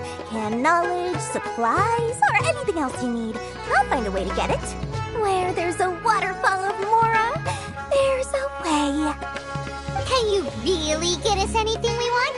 Anything at all? Aha! So it appears that canned knowledge alone is no longer sufficient for your opulent appetite. Then please, oblige me. Tell me what you have in mind. Oh! I knew customers with pockets as deep as yours would undoubtedly crave something more profound than ordinary canned knowledge. But you know, that kind of information isn't going to be cheap. After all, I had to work really hard to weasel my way into the auction site. Not to mention that if anyone found out that I was the leaker, I would be in big, big trouble. But how can we be sure your information is accurate? Paimon's curious how you just happen to have this kind of info the moment we need it. Because to me, anything of value is what I consider to be my supply. Therefore, I must always be aware of what's hot on the market in order to secure more sales. As for the information's authenticity, well, You've no need to worry about that. I used a camera to take a picture of the transaction. That way, no one can dispute it. It's always a pleasure doing business with such sterling patrons. Now that you've paid in full, here's the scoop. The Divine Knowledge Capsule was purchased yesterday by a certain Misery, the leader of Ain el Ahmar. Ain el Ahmar? You mean the Eremites who worship the Scarlet King? Ah, so you're already familiar with them. The group has done everything in their power to obtain the Divine Knowledge Capsule. After all, they believe it contains the power of the Scarlet King. That Divine Knowledge Capsule is unlike any other canned knowledge I've seen before. It was glowing bright red. The capsule is clearly visible in the picture I took. You can look for yourself. Thanks for the info, Dory. Please, it's my pleasure. It's all thanks to discerning customers such as yourselves that my efforts yesterday were not in vain. Please, don't hesitate to contact me if you ever need anything else in the future. Mora for Dory opens doors. Well, we figured out where the Divine Knowledge Capsule is. It turns out it ended up in the hands of Ain el Ahmar. Remember to bring a token of our friendship the next time we meet, okay?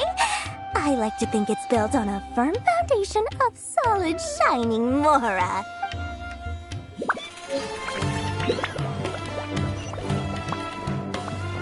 History is sometimes more exciting than legend.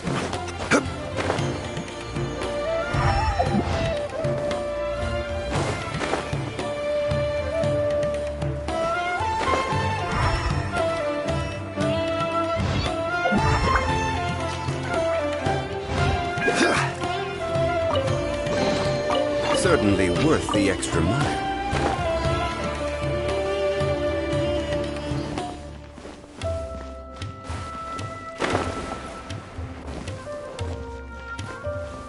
Oh, Haytham! We got the info you wanted! Really? All right. Let's hear it. Dory even gave us evidence to verify the intel. Have a look. Huh, look at that. Clear as day. It must have taken some guts just to infiltrate the scene of the Eremites' transaction. But then to get close enough to take a picture like this. Bold move, Dory. Very bold move. All right. The person in this picture is indeed Misery, the leader of Ain el Ahmar. And the glowing red capsule he's holding appears to be the Divine Knowledge Capsule. In which case, if we play our cards right, when we confront them next week, we should be able to force them to show their hand. At first, Paimon didn't get why you were provoking these Ain el Ahmar guys. But now, it sort of makes sense. Everything's playing right into your hand. After we defeat them, we can finally have a serious talk with their boss and get them to lend us the Divine Knowledge Capsule. Thank you for your time and efforts. Take a few days off while I make some preparations.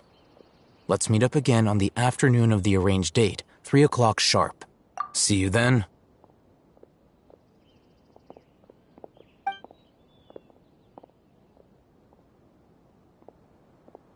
Oh, Haytham sure is taking his time. Where could he be? Oh, there he is. Sorry to keep you waiting. Let's head to the pier in front of Pharos Lighthouse. Yep, let's go.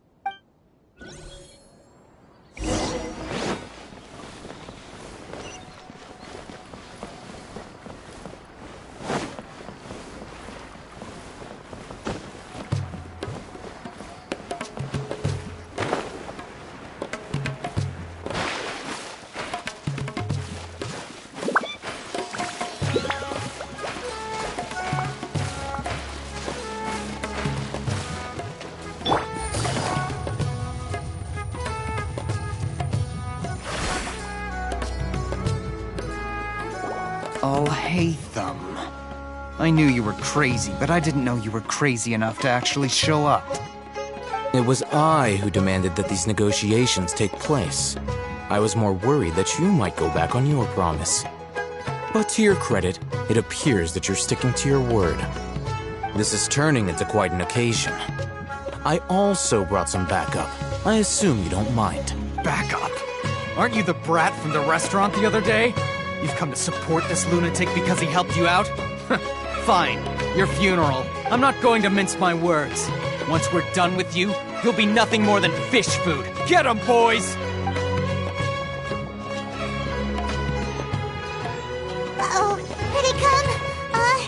Good luck, you two. That's close enough. My royal Game's up. Time's over.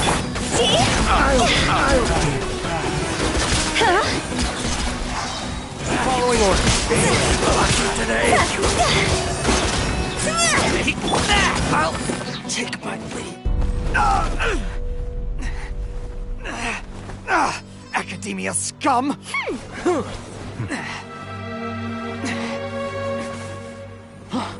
Boss! Finally! Did you use it? Great! Now we can...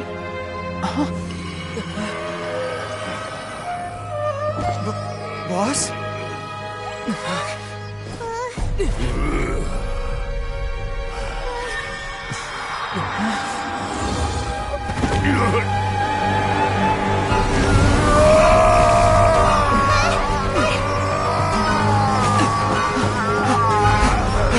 Boss! What's wrong? What happened to him? We have to cut his Akasha connection, now.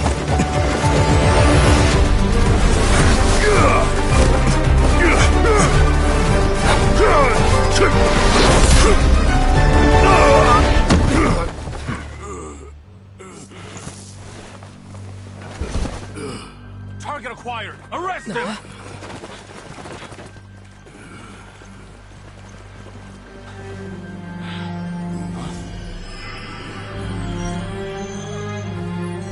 Do not impede our work. Is that understood, Al-Haytham? Of course. I was only trying to help. Take him away!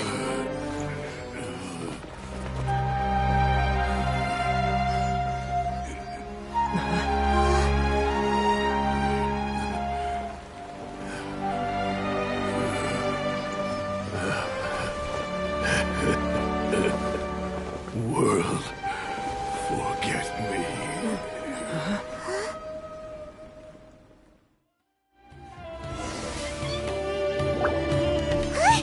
What in Tibet just happened? It's like that big guy suddenly lost his mind. It looks like he used the Divine Knowledge Capsule. You mean the Divine Knowledge Capsule did that to him? Oh, yeah. You mean how some researchers go insane after getting knowledge from Irminsul? I've heard of numerous incidents of researchers in Satyavada life going insane. The state that man is now in suggests that this is a similar situation. This Divine Knowledge Capsule does appear to be linked to the gods, but beyond that, it doesn't seem anything like the rumors suggest. Possessing it doesn't grant you divine wisdom or power. Did you hear what he said? World, forget me. What could that possibly mean? If the mantra took him away, then that means the Academia got the Divine Knowledge Capsule back, too. What a shame. We were so close. Still, Paimon didn't expect the Divine Knowledge Capsule would be so dangerous. Imagine if we tried to open it. Oh, who knows what would have happened to us? As things stand, there is no reason for me to remain in Port Ormos. I believe our collaboration has also reached its end. Oh, we were so busy trying to find the Divine Knowledge Capsule that Paimon forgot to ask you something. Since you're a member of the Academia, do you have any idea how we can go about meeting Lesser Lord Kusanali? Truthfully, I don't. Lesser Lord Kusanali appears to exist outside of Sumeru's entire administration. Most of the time, you wouldn't know she exists at all. Moreover, since the Academia possesses the Akasha, a symbol of our deity's wisdom, scholars have no reason to desire to make contact with the deity herself anyway. Everything about Lesser Lord Kusanali is such a mystery. I'm heading back to the Academia. How about you two? It's almost the day of the Sub-Zeros Festival. Maybe we should head back too. We've been rushed off our feet over the past few days, so maybe a little rest and relaxation will do us good. Then we'll part ways here, Al-Haytham, until we meet again.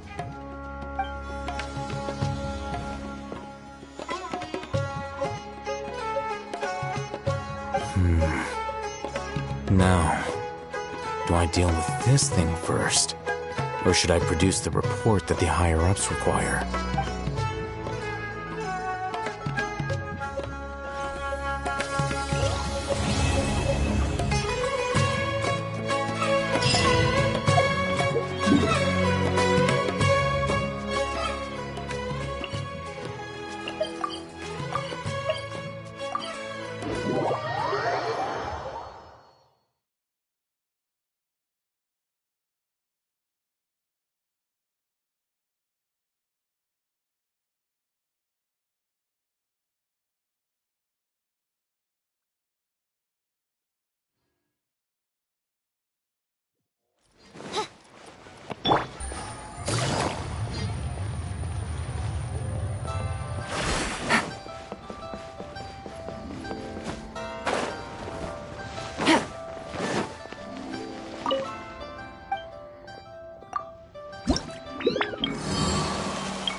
Take it easy.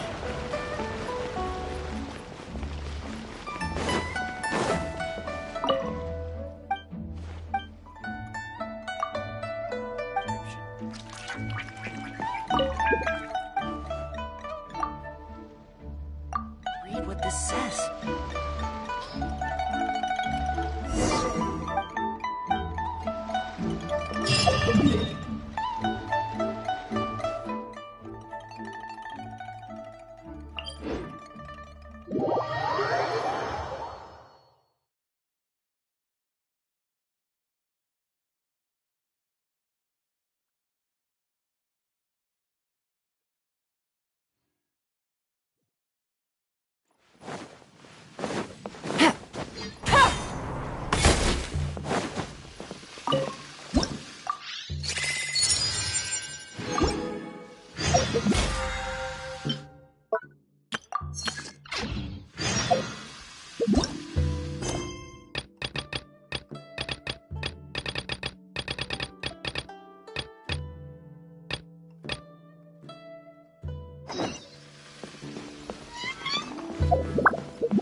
The wind knows me.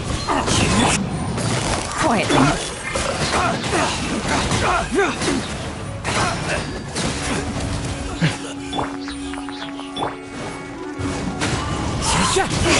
Let's light it up!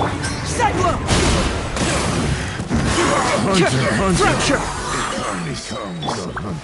Into the wind!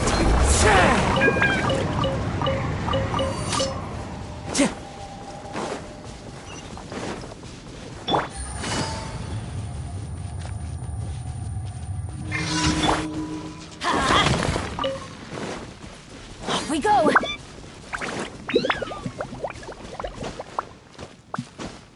Adventure time! Busted! Everybody stand back! Let's look! One with nature!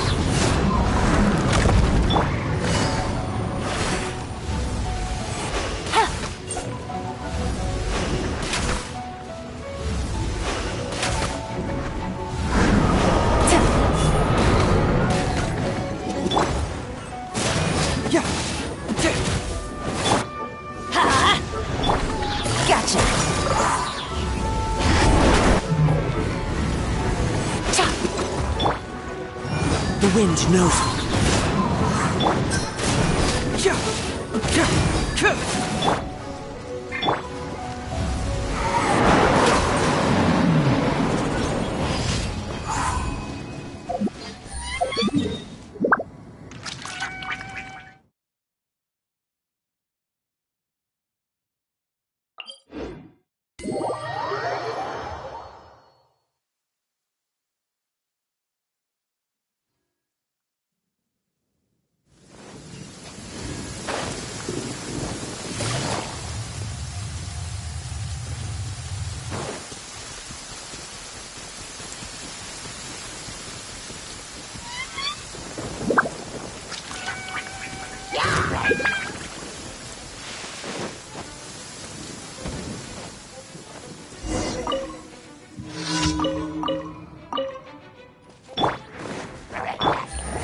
Quietly now. One with nature.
Take it easy.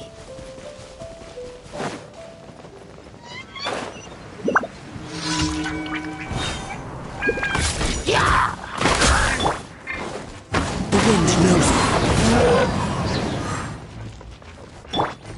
Gotcha!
Welcome to Mondstadt.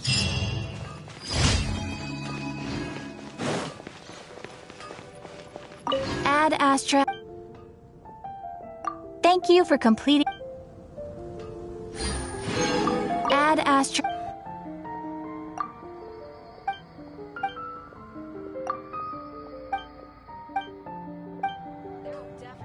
Ad Astra.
Quietly now. One with nature. Get out of here! Off we go. Adventure time.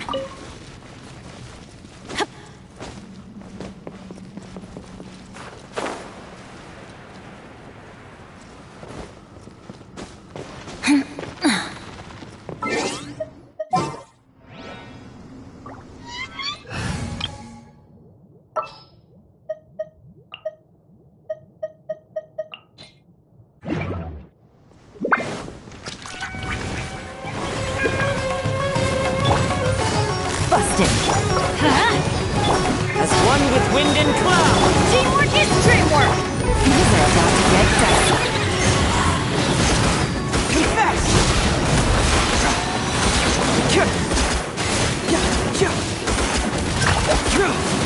Bring it on! The wind knows me.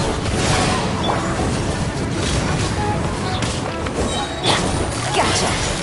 I'm going in! One with nature.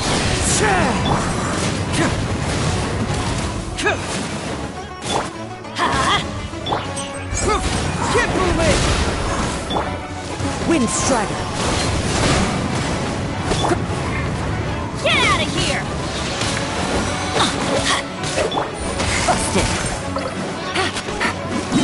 Everybody stand back! Fallen leaves. Adorn my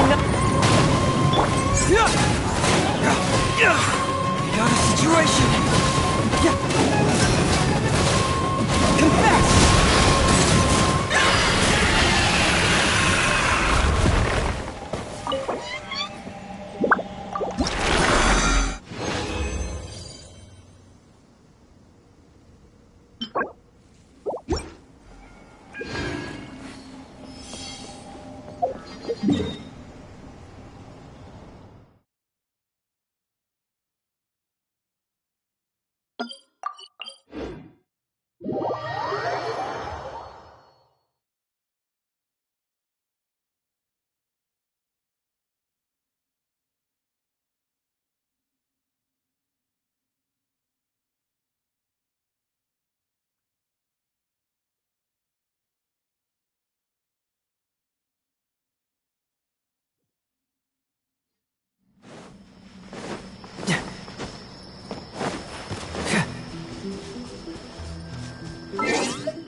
The wind knows me. Crush! I will have order.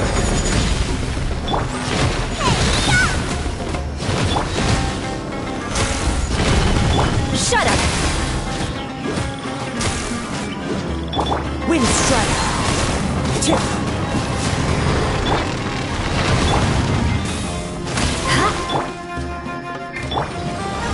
Solidify! Crush! As one with wind and cloud!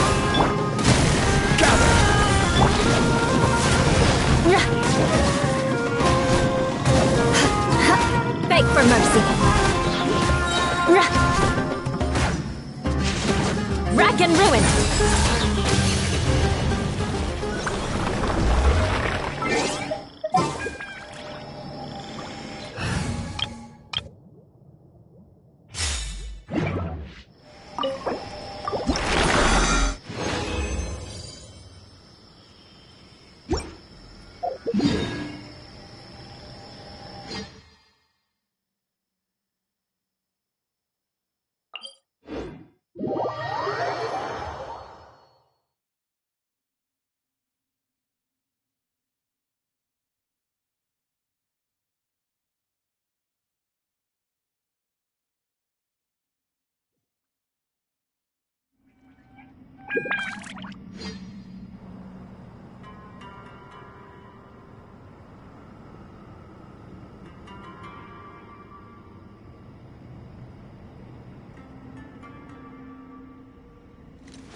Why do they never miss?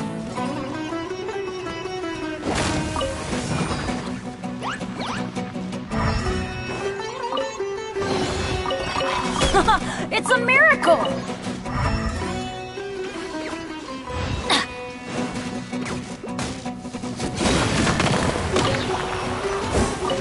Adventure time! Off we go!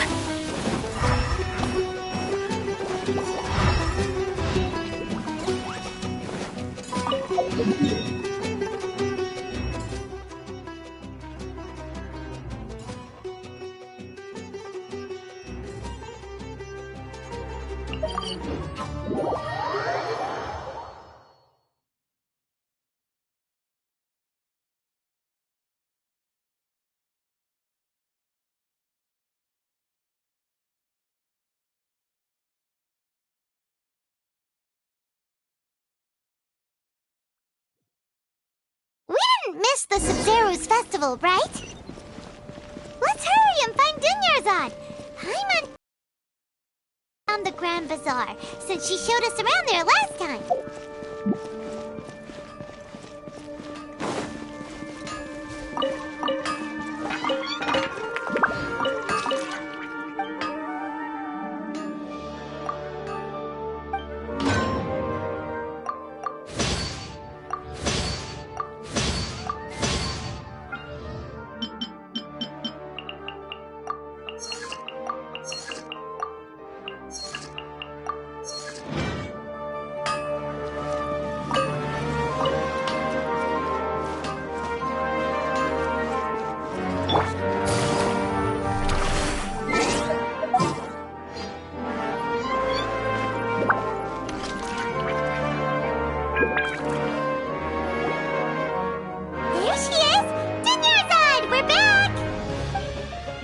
Just as promised, Traveler and Paimon. I'm so glad that you two came back to celebrate Lesser Lord Kusanali's birthday. Indeed. The festival's tomorrow. We've been preparing for so long that I can't help but feel a little nervous. There's no need to be nervous. Paimon's sure that Lesser Lord Kusanali will feel everyone's gratitude. Thanks, Paimon. I hope that everyone who comes to the festival will also have a good time. Speaking of which, did you manage to make your way to Port Ormos? Discover anything over there? Of course we went. A lot of things happened there. I see. Sounds like you two had another exciting adventure. If there is another chance, I would love to join. My lady, if you went to Port Ormos in your current state, we'd both be in for a lifetime of trouble. Dia! You were eavesdropping! It's called covert protection. Keeping an ear out for what's going on around my employer is part of the job. It's all right, Dia. I merely said I would like to go. I know better than to think my body could handle it. The festival's tomorrow. I've been doing nothing but causing trouble for you. So, Dia, please take some time to relax. I'll be fine. Even when you put it that way, it still doesn't feel right. Don't worry, my guardian knight. Okay, fine, but only tonight. Tomorrow's a big day, and many no-good scumbags are gonna try to take advantage of that. Oh, you two must be exhausted from your long journey back to the city. My apologies for not realizing this sooner. I've already prepared a room for you to rest. Please follow me. Whoa, you're so thoughtful. Paimon's so ready. Everyone can enjoy.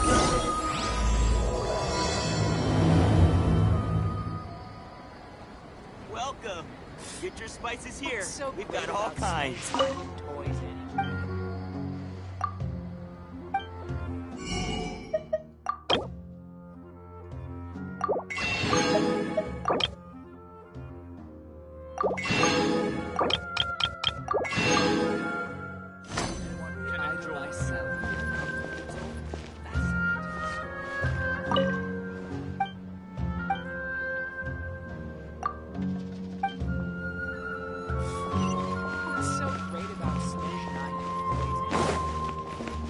Take it easy.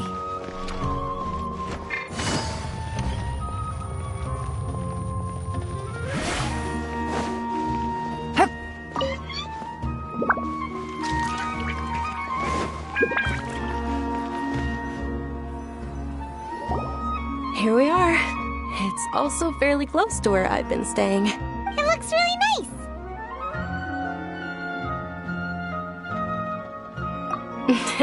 Not at all. Just tell me more about your adventures when you next get the chance. That's Paimon's specialty. Paimon can tell you stories next time. Oh, if you don't mind, how about we all walk around together tomorrow? All of my friends will be working the festival, and Dia's still insisting on her covert protection. Yeah, it'll be pretty hard to relax and enjoy the festival if Dia's constantly hovering over you, right? Then let's meet at the nearby bazaar first thing tomorrow morning. Have a great night. It's a deal. Good night, Dunyarzad. I may be too excited to fall asleep tonight. See you tomorrow. Paimon's starting to really look forward to the Sumeru festival too. Will there be lots of yummy food? Oh, no. Thinking about food is just gonna keep Paimon up all night. The earlier we sleep, the better. Let's go inside, traveler.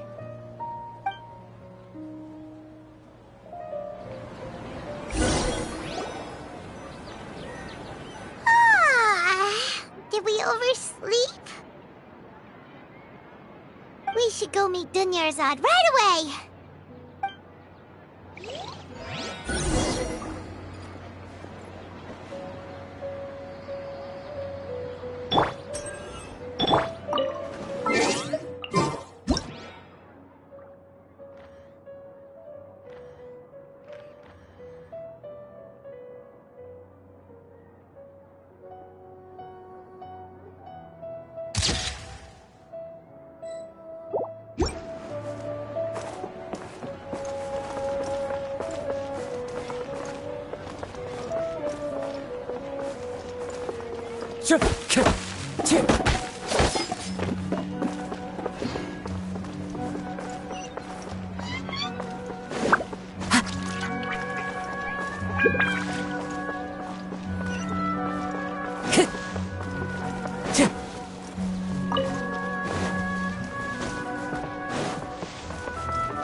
Traveler, Paimon, I've been waiting for you two. Good morning, Dunyarzad. We must have overslept a little bit.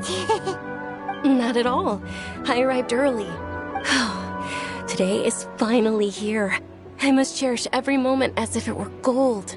You've worked so hard for this day. You gotta enjoy it to the fullest. You know it.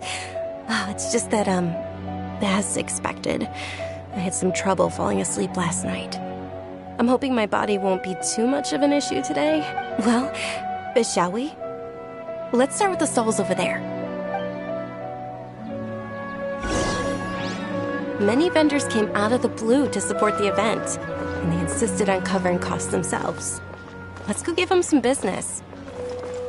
They paid for everything out of pocket? Oh, sounds like they're not in this just for the Mora. They all said that contributing to a lively festival atmosphere is more important than money. Especially since we don't often get to celebrate Lesser Lord Kusanali's birthday. Ooh, they're selling food over that way! Let's go take a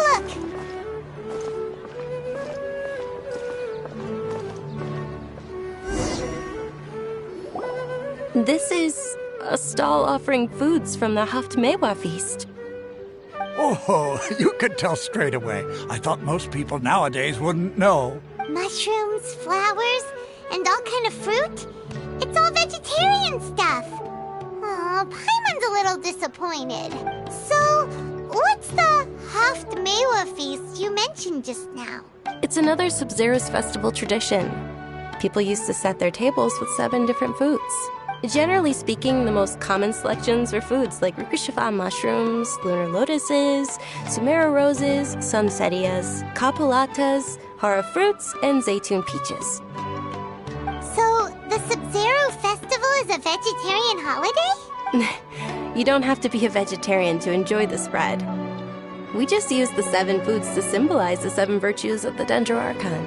Wait, but if that's the case, if Sumeru uses vegetarian food to represent the Dendro Archon, then wouldn't the Pyro Archon's festival be full of food like roasted fowl, juicy meatballs, grilled steak? Oh, Traveler, we have to go to Natlon as soon as possible! I hope your wish comes true one day, Paimon. Thanks! Alright, how about we also check out some of these other stalls?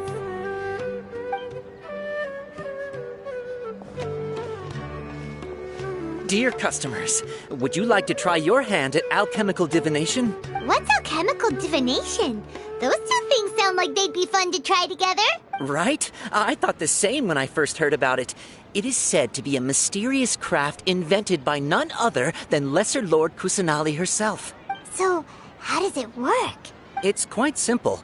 After you give me any 2 alchemical reagents, I'll use them to perform a random transmutation. Sure sounds random. So random that it will probably fail. That is precisely what we need. After the transmutation fails, your one and only diviner here will interpret the remnants.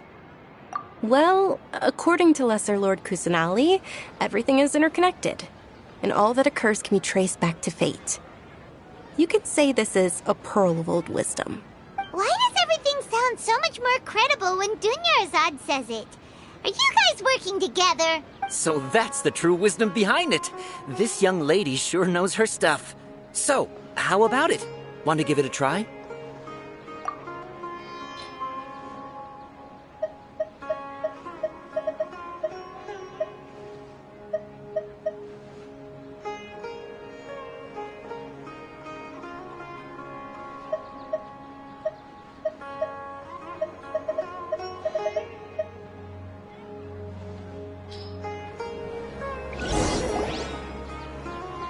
Okay, one moment. It's the moon. Paimon wants to take a look too! Is it? It looks more like a pie that Paimon bit into. Generally speaking, the moon signifies... It means... Wait a moment.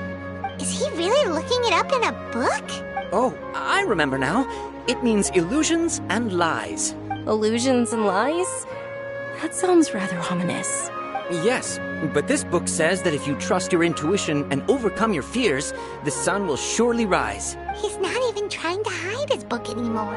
Naturally, fate will only ever show you the beginning of a journey. It is up to you to forge your own ending. Oh, thank you so much. I'll keep that in mind. Oh, it's nothing. I'm just learning as I go. Guess that was still pretty interesting. Okay, on to the next stall. They say the Sub-Zero's festival was very lively a long, long time ago. Large flower carriages used to parade through the city. As they headed towards Port Ormos, people would throw flowers, candy, and liquor all along the way.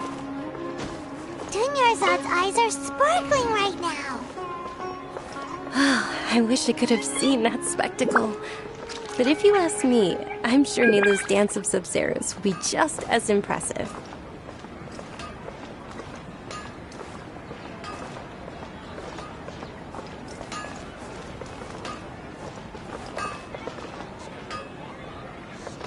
One with nature.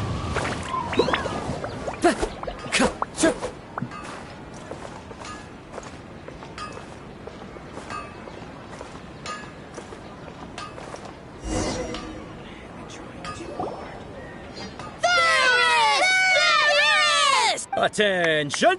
Soldiers, fall into formation if you want any Yalda candies. It's a weird guy with a weird hat. Hey, it's Dunyarzad! Miss Dunyarzad, the children love you even more than the Yalda candies. In the few short days it took to prepare for the Sub-Zero's festival, the children have all grown very fond of you. The Hallowed Knight of Flowers. It's an honor that you know my name. Attention! In the name of Ferris, the Knight of Flowers, I commend you on your contributions to the glorious Sub-Zero's festival. All right, little soldiers, take your Yalda candies and don't forget your loyalty to Lesser Lord Kusanali. Dismissed! Yes, Knight Ferris! Just what is going on here? Ferris, the Knight of Flowers, is another Sub-Zero's festival icon, and one immensely popular with children. In the past, the actor portraying Ferris would also sit on a flower carriage. It's all thanks to Miss Dunyarzad's sponsorship that the children can make such wonderful memories today. As are we to you, Vihar. Oh, not at all. Oh, speaking of tradition, do you want some Yalda candies? They're a festival staple, and I happen to have some boxes readied here. Take a look and pick whichever one you want. Whichever one? Don't these boxes all look the same? That is the fun part. Each box contains a random flavor. It's up to the luck of the draw. Flavors include lavender melon, hara fruit, sunsetia. Ooh, those all sound pretty good. And there's also lizard tail and oni kabuto. Huh? What's up with those two flavors? Oni kabuto is a little spicier than lizard tail. Dunyarzad, you tried them before? Traveler, help Paimon pick one. Paimon wants the Sunsetia flavor. It's all right. Paimon believes in you. I also believe in your intuition. Great. These boxes of candy are numbered 1 to 5 from left to right. Which one do you want?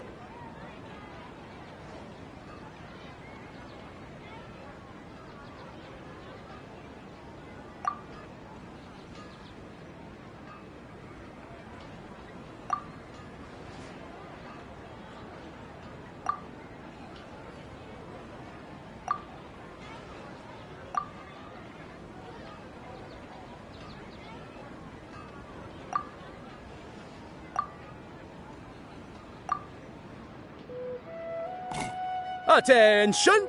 That's unfortunately lizard tail. Oh, Paimon thought you survived so many epic battles because you had incredible luck. But looks like Paimon was wrong. The Sunsetia flavored candy was in box number 4. How about this? The most important thing is that everyone has a good time at the festival. So please, take both boxes. Really? Thanks a lot, Knight of Candies. It's Knight of Flowers, not Knight of Candies. Paimon really wilted the carriageless Knight of Flowers. They all basically sound the same. We got our candy, so let's keep going. Oh, actually, I just remembered that I left something behind. Since you're here, can you come with me to get it? Dunyarzad, you probably forgot because you're so excited about the Sub-Zero's festival. How embarrassing.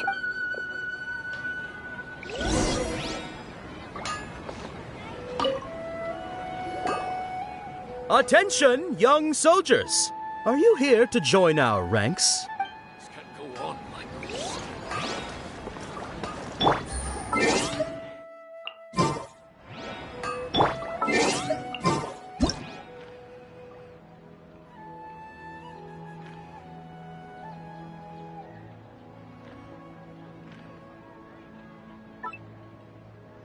No one's joined me on an adventure in ages. Come on, let's go!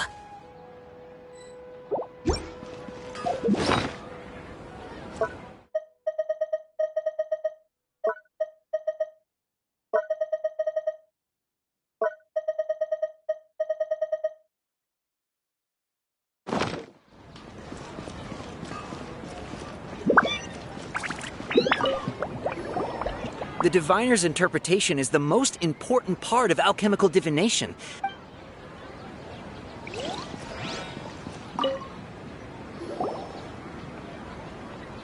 I picked all these from the forest yesterday, so their freshness is guaranteed.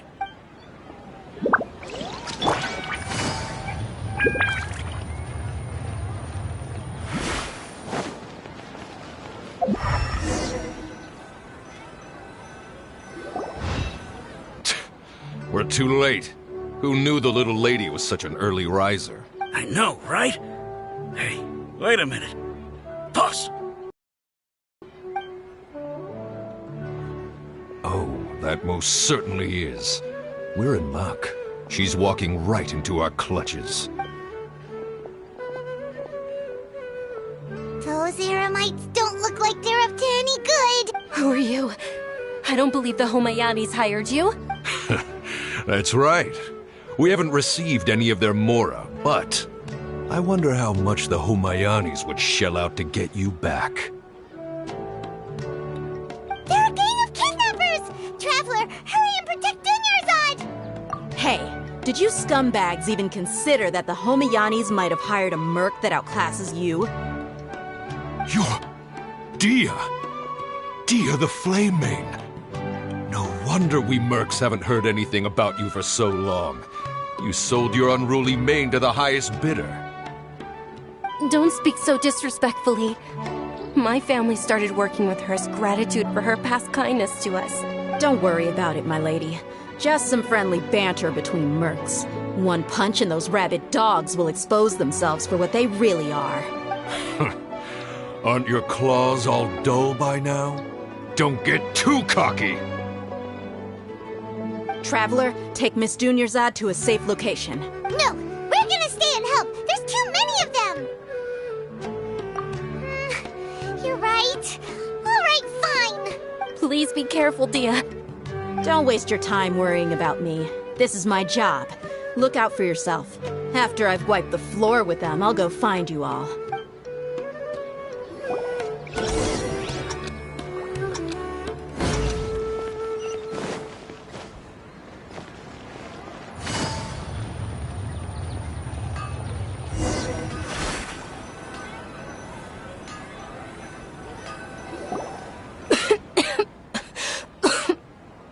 Dunyarzad, are you okay?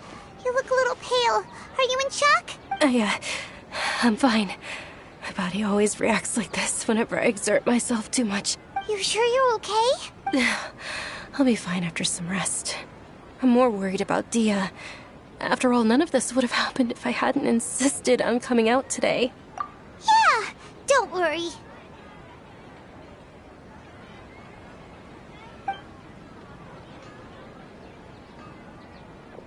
My lady, Traveler, found ya.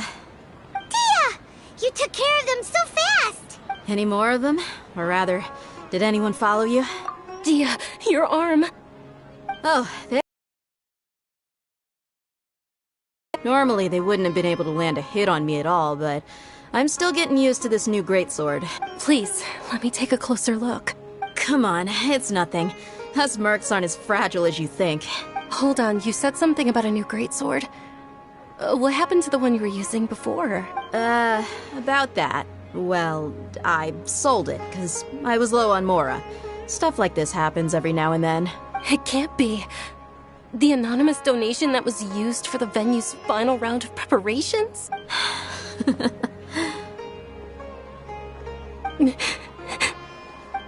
Hey, Miss Dunyarzad, I wasn't trying to make you cry. I'm not gonna lose my commission because I made my employer cry, am I? Okay, making your employer cry won't affect your commission, but selling your weapon without permission and getting hurt? I'll have to reevaluate your performance. You're so unreasonable, my lady. Thank you very much, Dia. Don't be like that. I get embarrassed really easily.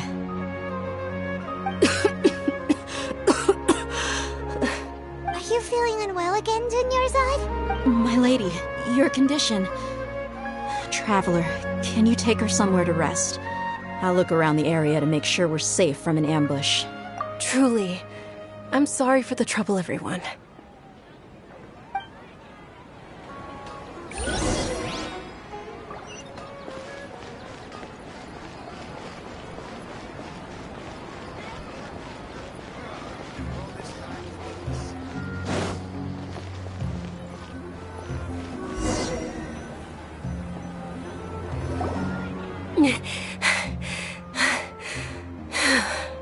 Are you feeling better, Dunyarzad? Yes, much better. Just give me a few moments and I'll be good to go. I didn't realize you were concerned about it. I guess I shouldn't continue to keep it a secret. I was actually born with Elazar. It's terminal now. Can't believe it's Elazar! Oh, you've already heard of Elazar. In that case, you probably know about its severity. Sumeru's current medical advancements still haven't been able to find a cure.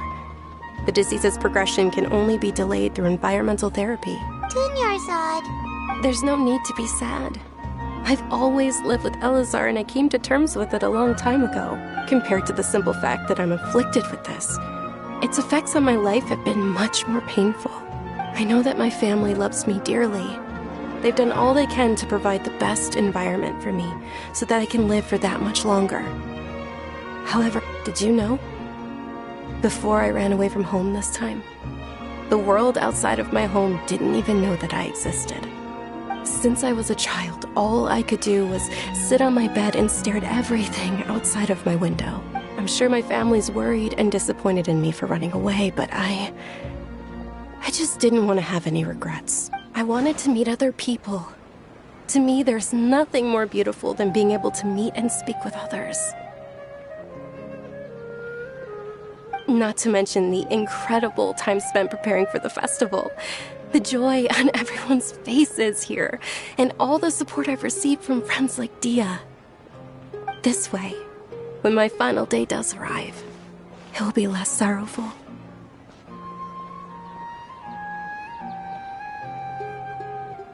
At the very least, many people will remember that I once existed in this world, right?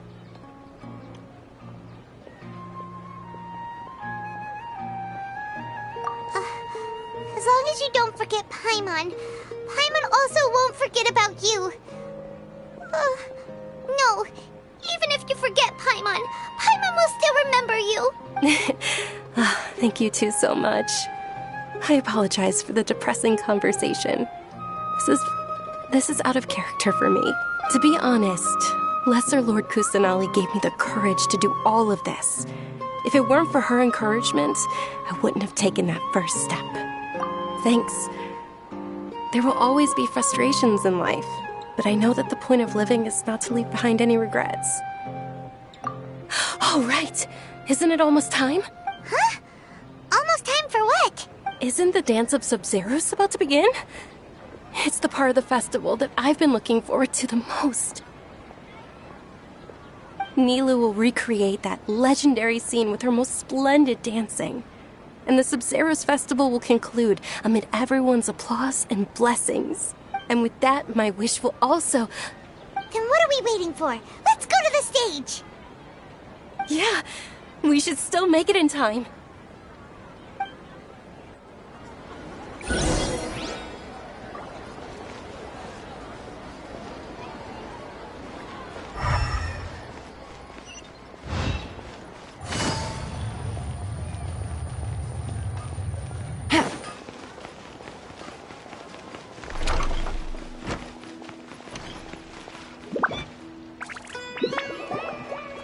Were you not aware that the law prohibits this type of performance from taking place without prior permission? Over there! Someone's yelling at Nilu! I think think I just saw the Academia's Grand Sage. Why is he here in person? But the Dance of Sub-Zerus is one of the key parts of the Sub-Zerus Festival. If we can't perform it... The Sub-Zerus Festival. The law also prohibits the private hosting of large-scale religious festivals. Only the Academia can host such an event. If you continue to resist, we will have to order an investigation into every single event organizer. The Grand Sage has already granted you much leniency. I advise that you exercise tact. How did things turn out like this? The Academia was originally responsible for the Sub-Zerus Festival, but they failed this responsibility for many years. I need to speak with them. This is a hard pill to swallow, but you're right. Things would only get worse. Art, dance. Aren't you ashamed of pursuing such frivolous and meaningless activities in this land of knowledge and reason? Our Archon created the utopia that is Sumeru City for all scholars who sought validity, verity, and truth, while people like you wish to defile it. No. I believe that our Archon never rejected the arts. Even the Goddess of Flowers dedicated a dance to her. With your lack of intellectual credentials, I do not believe you are qualified to debate with me. What you should be doing is finding workers to tear down this ridiculous eyesore. When we return, have the scribe draft an ordinance before the next Nyagarbha Day that prohibits public art performances. We will announce it to the public later via the Akasha. Understood. I will inform him when I return. The Sub-Zerus Festival. Go celebrate the birth of that god to your heart's content. Nilou, are you okay? Oh, Dunyarzad. You all saw that just now? The Grand Sage ordered us to stop the performance. Yeah. Let's go somewhere the Academia can't find us and perform there. But how do we let everyone know? And what about the atmosphere on the stage? Or we could get people to block them off so they can't interrupt the performance. No. They just threatened to investigate the organizers. If we were caught... Nilou, it's all right. Don't worry about it. But you've been looking forward to the Dance of Sub-Zerus so much. And I know how important this festival is to you. I don't want you to have any regrets. It's okay. Seeing you care this much about my feelings is more than enough. It would be too risky to continue the Sub-Zerus Festival at this point. If you say so. But you can sneak out for the next Sub-Zerus Festival, right? We'll make sure the next one is a smashing success. The next one. Yes. Okay, it's a promise. It will be a smashing success. Paimon can't believe this is how things turned out. Those heartless geezers. It really is okay. There's nothing we can do about it. Still, I'd be lying if I said I had no regrets.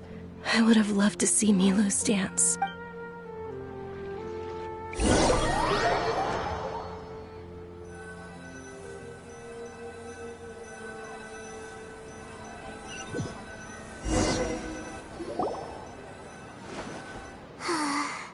A lot happened today. It's a shame the festival ended the way it did. Nilou and Dunyarzad promised to make the next Sub-Zerus festival a success, but Dunyarzad is running out of time. Yeah. All connections have been secured to construct the most stable framework possible. The project has entered its most critical phase. Power has begun to flow from...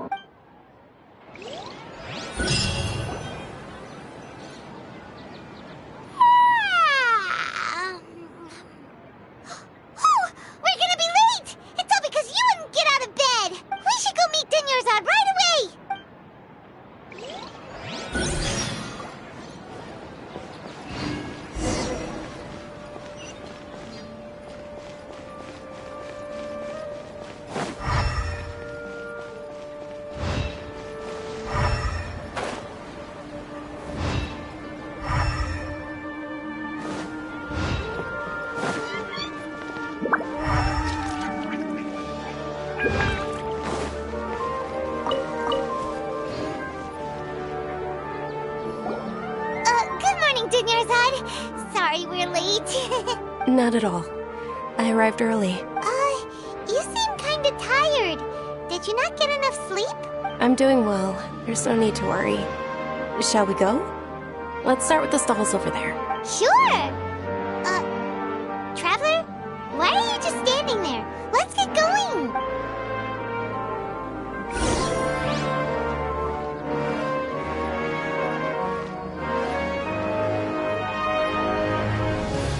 Ooh, they're selling food over that way! Let's go take a look!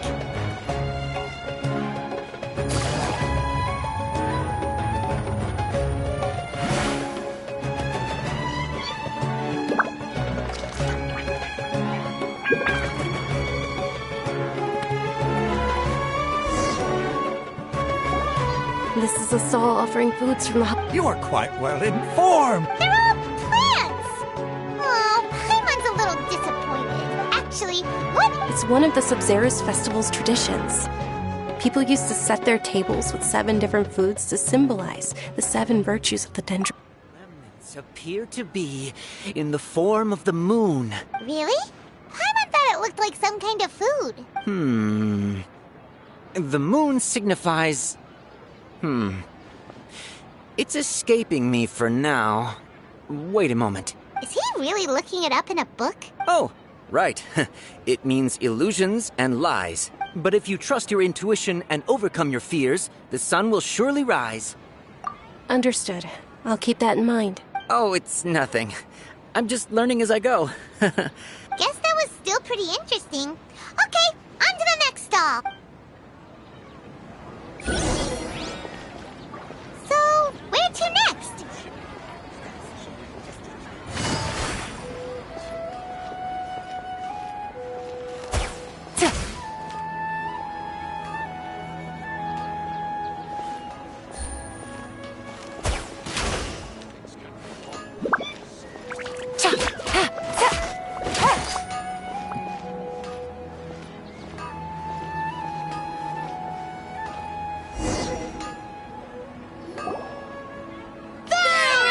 All right, soldiers. Now that you have your Yalda candies, don't forget your loyalty to Lesser Lord Kusanali. Dismissed. Yes, Knight Ferris! What's going on? Is this a play? Ferris, the Knight of Flowers, is another Sub-Zerus Festival icon and one immensely popular with children. It's all thanks to Miss Dunyarzad's sponsorship that the children can meet the Knight of Flowers. Oh, do you want some Yalda candies? I happen to have some boxes readied here. Take a look and pick whichever one you want. What's to pick? It's not that simple. Each box contains a random flavor. It's up to the luck of the draw. Flavors include lavender melon, hara fruit, sunsetia. Ooh, how interesting. And there's also lizard tail and oni kabuto. Ugh, why do those flavors even exist? Traveler, help Paimon pick one. Paimon wants to eat the sunsetia flavor. Great! These boxes of candy are numbered 1 to 5 from left to right. Which one do you want?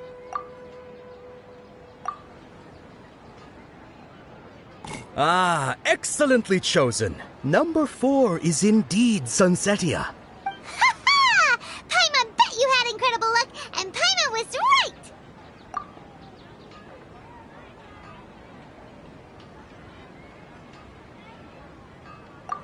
Huh? How's that possible? It's obviously random. Maybe we didn't sleep very well last night. Or maybe we slept too much. Oh, sure. Huh? Where are you going? You're just gonna walk off like that?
Take it easy.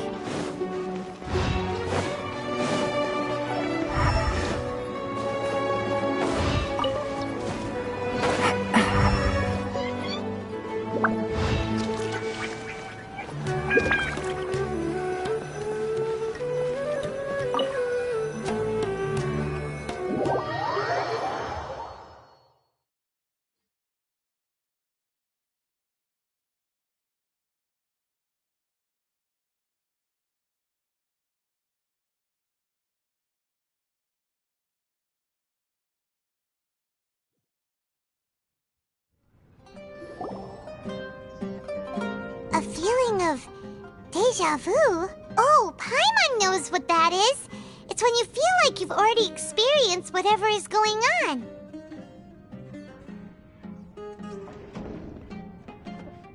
In that case, Paimon also felt something like that today. But that's just our brains playing tricks on us, isn't it? So why'd you run here in such a hurry? So that's it! You're intentionally doing things you usually wouldn't and seeing if you still get that same feeling of deja vu. Welcome, you two. Are you here for lunch? What would you like to eat? Got it. You don't look like you're from these parts, but I gotta say, you've got good taste. I'll give this order to the kitchen. Coconut charcoal cake? Isn't it that burn thing that didn't look tasty at all? Oh, Paimon understands what you're trying to do now. You'd never normally order something like this.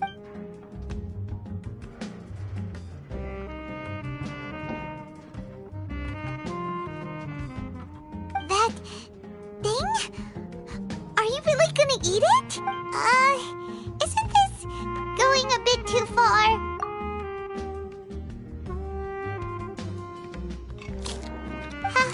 How was it? The look on your face is telling Paimon that it tasted awful. Then, you mean... That's impossible! We were just talking about how gross it looked! So, would this be a case of taste bud deja vu? Paimon also gets the impression that we've been here many times, even though we aren't regulars. How about we go out again and try something else?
Is sitting by yourself on that bench over there.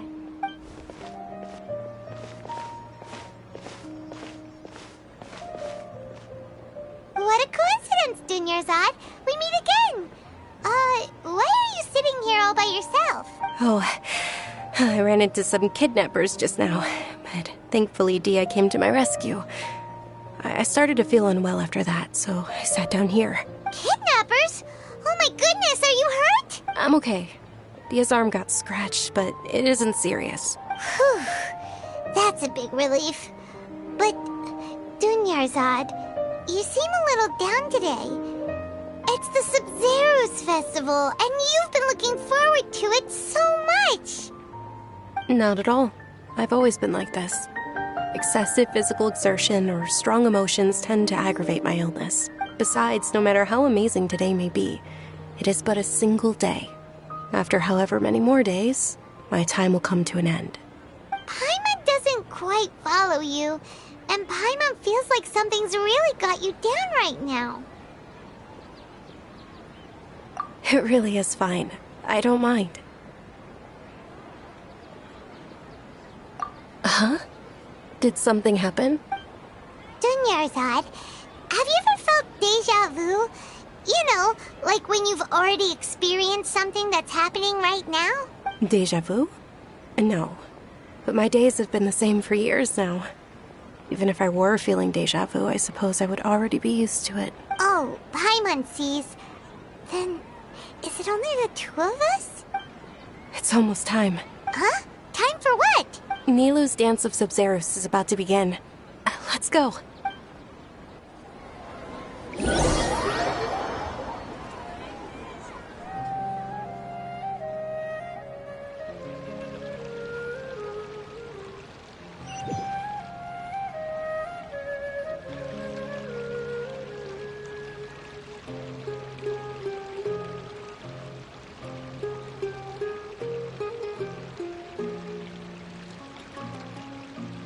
With your lack of intellectual credentials, I do not believe you are qualified to debate with me. What you should be doing is finding workers to tear down this ridiculous eyesore. When we return, have the scribe draft an ordinance before the next Nyagarbaha Day that prohibits public art performances. We will publicly announce it later through the Akasha. Understood. I will inform him when I return. The Sub-Zero's festival. Go celebrate the birth of that god to your heart's content.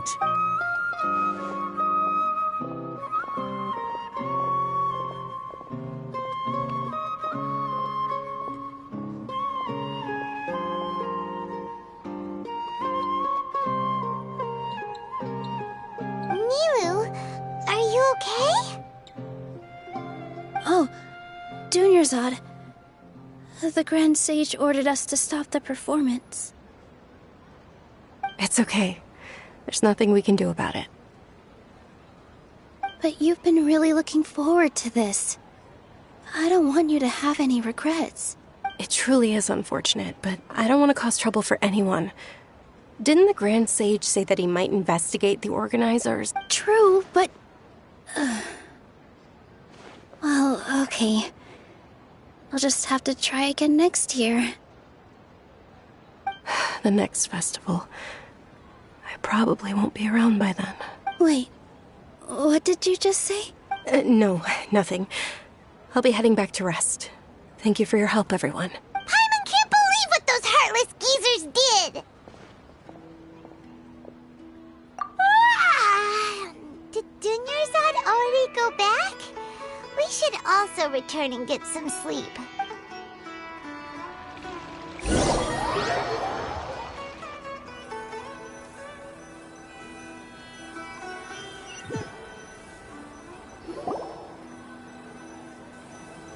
So, in the end, you still couldn't figure out what that deja vu feeling was all about? Maybe it really was because of exhaustion. Same here. That's why Paimon stopped thinking about it halfway through the day. Then, how about we settle in and get a good night's sleep? For now, we can chalk things up to exhaustion. We can do more thinking tomorrow. Observing a modest drop in the output of Jnana energy, but values still remain within normal parameters. Continue to monitor the variances in the data and find the cause as soon as possible.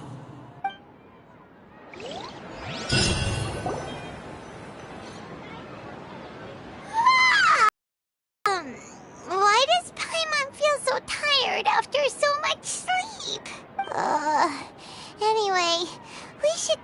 Dunyarzad right away.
Waiting. Not at all. I arrived early. Huh? Paimon thinks you sound kinda tired. Did you not get enough sleep? I'm doing well. There's no need to worry. Shall we go? Let's start with the stalls over there. Great idea! Let's get going! Traveler?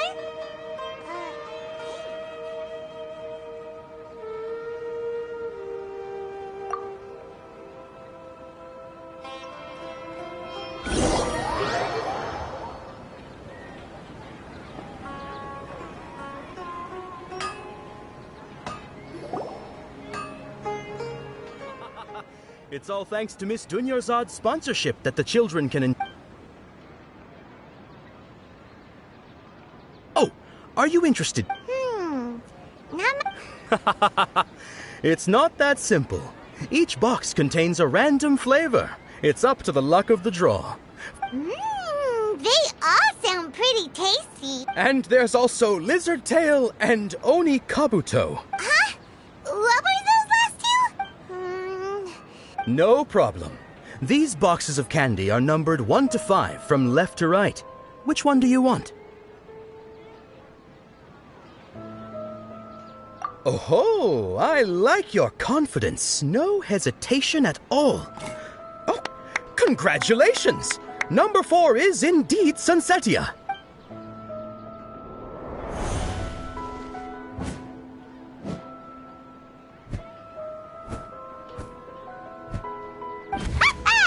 Paimon knew he always had incredible luck.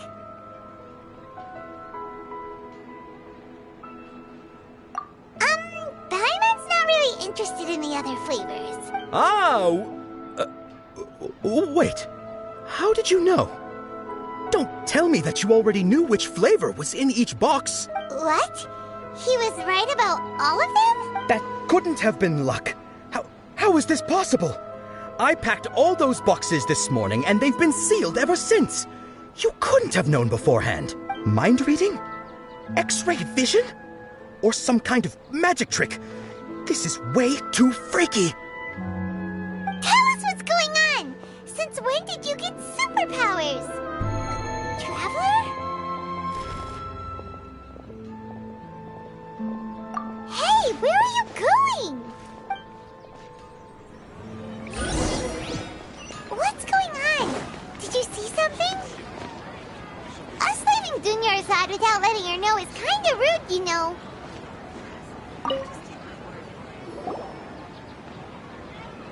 I picked all of these from the forest yesterday.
for?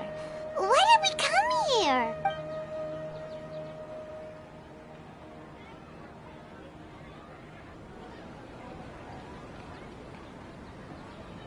Traveler?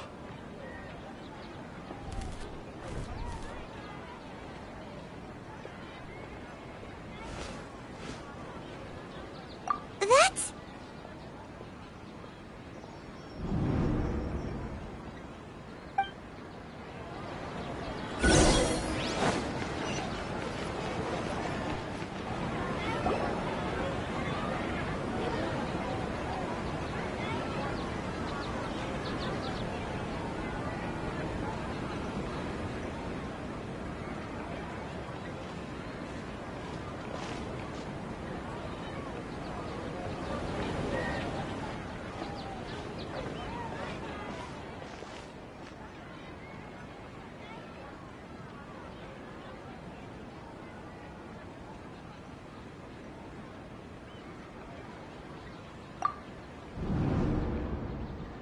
Look!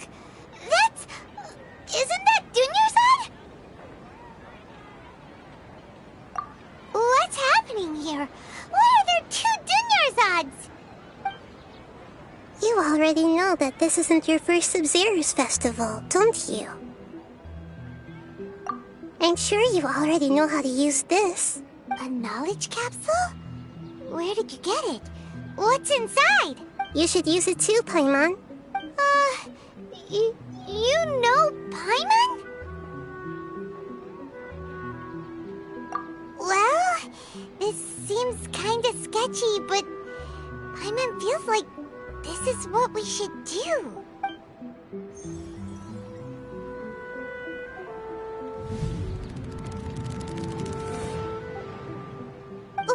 What the? This is our 20th time at the Sub-Zero's festival? Huh?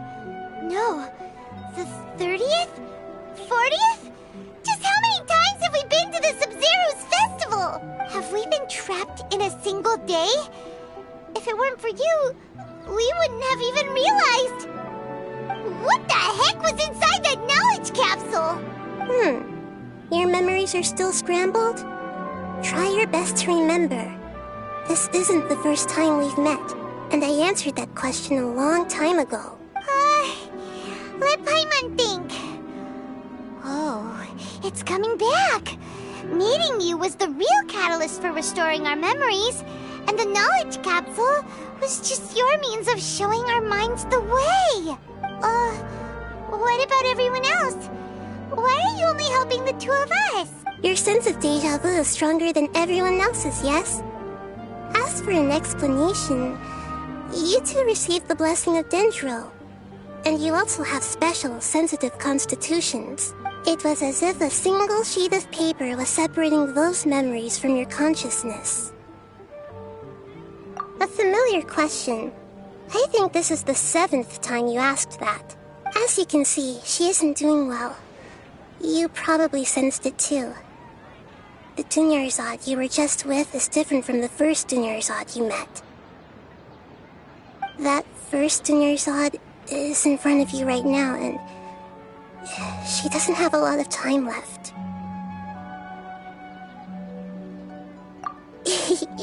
Looks like you're almost done sorting out your brain. Oh yeah, I'm Nahida. Good, you passed the test. What's happening? You can awaken our memories, and you seem like you know what's going on. Oh, wait, please don't tell Paimon even you don't know. Everything in this world runs in a loop. This cycle is called a samsara. You, me, and everyone else are all stuck inside a one-day samsara. As for the truth, that's on you to find out. If you were told the truth instead of discovering it yourselves, it would literally blow your minds. I don't know how you'd be after that. I can only give you surface-level help, like bits of information and subtle hints. For the rest of the time, I'll be doing all I can to slow down Dunyarzad's illness. She looks like she isn't doing well at all. Her illness just gets worse after each Sub-Zero's festival. If we can break out of the samsara, I might be able to save her. But as things are right now, she's just a small bird in the sky that's about to lose its last feathers. All I can do is raise a gale to delay her fall. You sure love to use weird analogies. Analogies are wonderful tools. They let you use existing knowledge to understand unfamiliar things. Okay, so, with what you know so far, what do you think the truth is?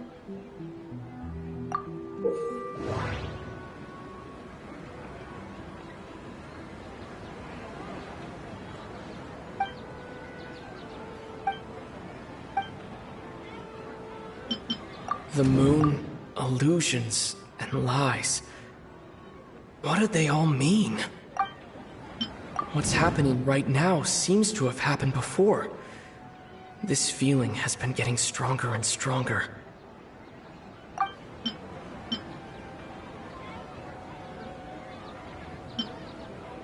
That doesn't sound right. I need to carefully think things through.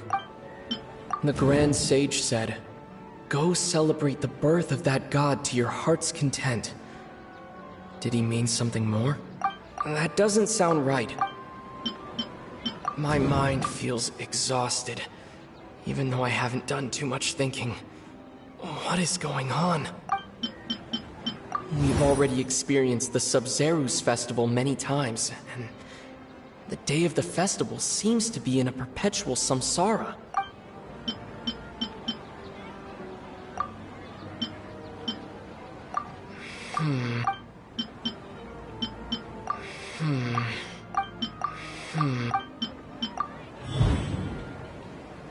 That should be it. The flow of time is endlessly cycling within one single day. A time loop. You've given similarly wrong answers in the past. A pity. Still the wrong answer? Paimon thought that made a lot of sense. It feels like time's just repeating itself. A simple time loop can't explain some of the phenomena. You two are still missing a lot of information. Unfortunately, I can't give you any more hints. Dunyarzad! The Sub-Zeru's festival is happening every day, but that doesn't mean we can waste an infinite amount of them. Hurry and find the truth before today's festival ends.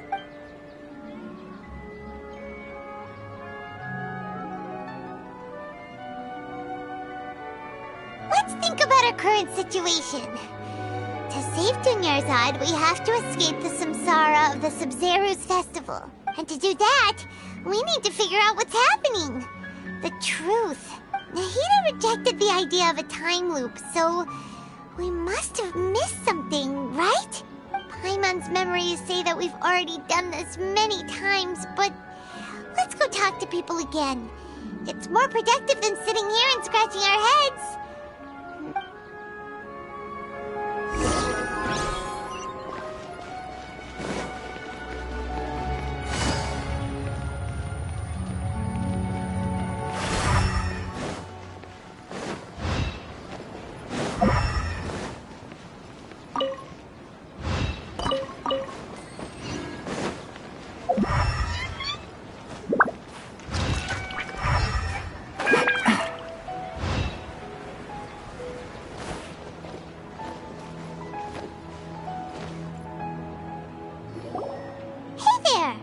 Hey, it's you guys again. Where's your cultured friend? She's feeling a little unwell. I see. Did you come back to buy something? I guarantee the freshness of my products. I harvested them from the forest just yesterday. Huh? What brought this about?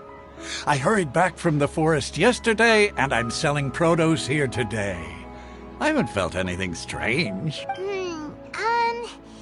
To put it another way, if you really think about it, was yesterday truly yesterday? Did you actually come back from the forest yesterday? What kind of philosophical nonsense is this? Are you two daydreaming? Didn't you know that no one dreams in Sumeru? Go somewhere else if you want to find someone to daydream with. He actually has a point. Is this a dream? Is everyone dreaming? True. It's so weird that people... Anyway, if this all really were just a dream, we would have woken up a long time ago.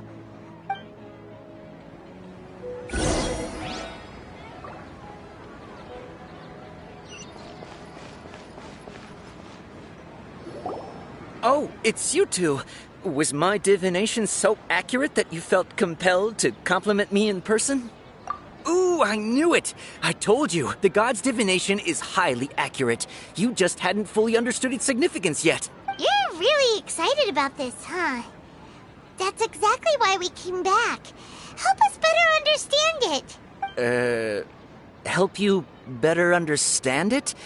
What? So, you're admitting that you don't have a clue?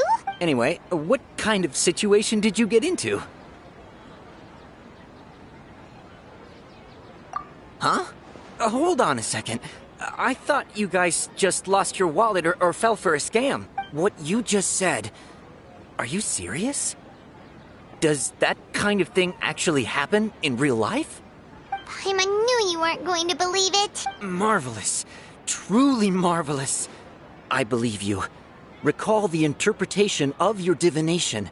The moon, illusions, and lies. It really felt like an omen. When you say it like that, the divination does sound like it's related to what's going on. Can you read any more into it? I believe that the Archon's revelations are never more than vague hints. Anything more specific is beyond the reach of mere mortals. The book only says, if you trust your instincts and overcome your fears, the sun will surely rise. So that's how it is. Looks like fortune-telling is just fortune-telling. It's no good for practical problems. We haven't made any progress. Who else can we talk to? Paimon remembers that we tried talking to her a couple of times, but she always thinks we're playing pranks on her. You think she'll brush us off again? Yeah, if we tap into Dia's strong sense of responsibility as a mercenary, then she'll definitely take us seriously. At this time of day, Dia's probably just finished beating up those kidnappers. Let's go find her.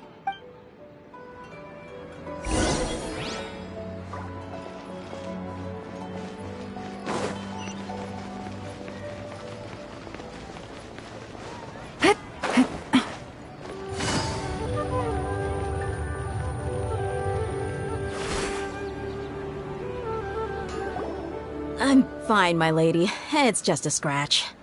Perfect timing. Both of you are here. Paimon, Traveler, you came at just the right time. Listen, there was a dangerous Huh? You saw? Then why didn't you jump in earlier? If someone was protecting Miss Dunyarzad, I could have went all out. You want the Traveler to take Dunyarzad somewhere to rest up while you check to see if there's still any kidnappers around. Did Paimon get that right? How did you know what I was going to say? We need to say something convincing.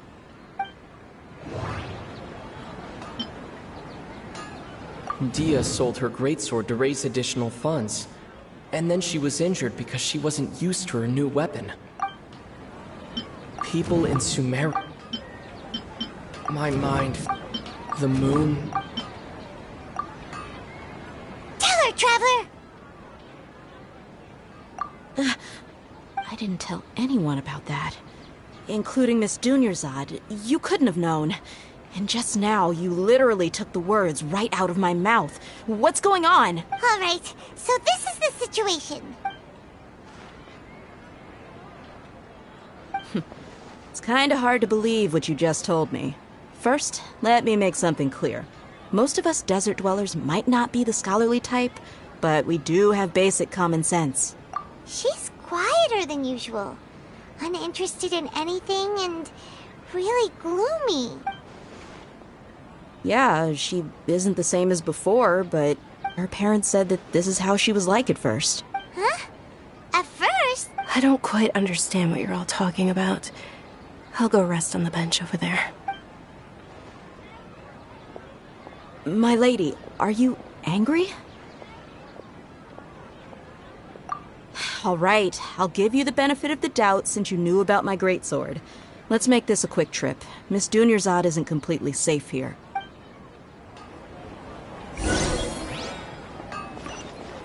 Take it easy.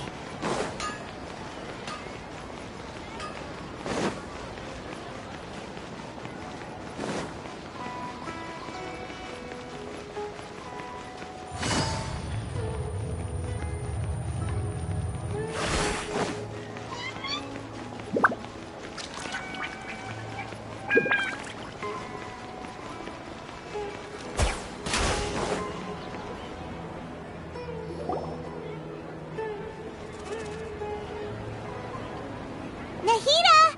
We brought a friend! Are you busy? I thought I told you that it won't help to bring anyone here.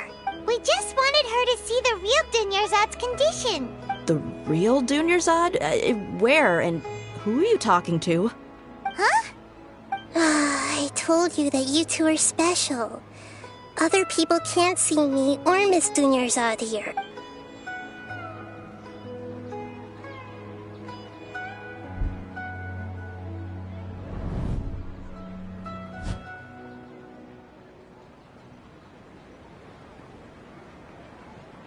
Hold on. Over there. Is that? Wow. How perceptive. Does she have invisible antennae? Miss Dunyarzad, she's lying down here, isn't she? How's she doing? Her condition's really bad, and she's basically in a coma. How did you know she was here? I can sense her aura. There are also lingering feelings of something like regret or disappointment. What happened? Do you believe us now? The Sumeru's festival has been repeating itself. So, you think the sages are behind this? Yeah, they've always been against us. Wouldn't surprise me if they're using the Akasha to intentionally repeat the Sumeru's festival as a sick joke. You have a point. Aside from the Dendro Archon, the Academia's sages are the only ones in Sumeru who could pull off something like this. Maybe there's more to the Akasha than we know. Right! Didn't you awaken our memories using something that looked like a knowledge capsule? That means you must know something about the Akasha! The Akasha relies on the power of a gnosis to operate, as it is the manifestation of the God of Wisdom's power. It compiles the wisdom of the entire populace, and it grants knowledge to the people. A gnosis could do that? No wonder the Akasha is so magical. It's being powered by the gnosis of Sumeru's Archon. So, this Nahida you mentioned, what did she say? She said, and Paimon quotes, "The Akasha relies on the power of a gnosis to operate, as it is the manifestation of the God of Wisdom's power. It compiles the wisdom of the entire populace and it grants knowledge to the people." Compiles the wisdom of the entire populace and grants knowledge to the people. Wait. I get the grants knowledge part. That's what people have always used the Akasha for. But compiling the entire populace's wisdom? How does that work? Did she mean that the sages enter new knowledge into the Akasha? Oh yeah, that sounds about right. What do you think?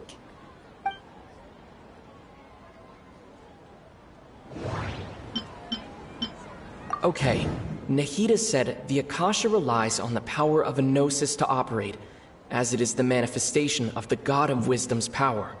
It compiles the wisdom of the entire populace, and it grants knowledge to the people. My mind feels what's happening right now. People in Sumeru don't dream. What a strange phenomenon. That doesn't sound right. That doesn't sound right. You mean the Akasha is causing our mental fatigue? Huh. Now that I think about it, my head's been feeling unusually heavy. When the desert dwellers set off on their quest for knowledge, a sage once said, knowledge always comes at a price. Compiling the entire country's knowledge. You think the Akasha pulled a 180 and is extracting information from us? Who knows? The Akasha can put knowledge into our heads, so who's to say that it can't also poke around in there? We don't know any specifics. What's the point of doing something like that? Just think about it. If you could combine the knowledge of every single person in Sumeru, then you can basically turn Sumeru City into a single massive brain. This hive mind could make breakthroughs in problems that even the smartest geniuses can't crack. An excellent deduction. And the analogy comparing Sumeru City to a massive brain? I love it. In that case, we should take off our Akasha terminals right away. Maybe that'll solve this problem. Yeah, I was only wearing this for show in the first place. Didn't expect the sages to cook up such a conspiracy. Mark my words, when this is over, I'm getting evidence and exposing this whole thing to the public.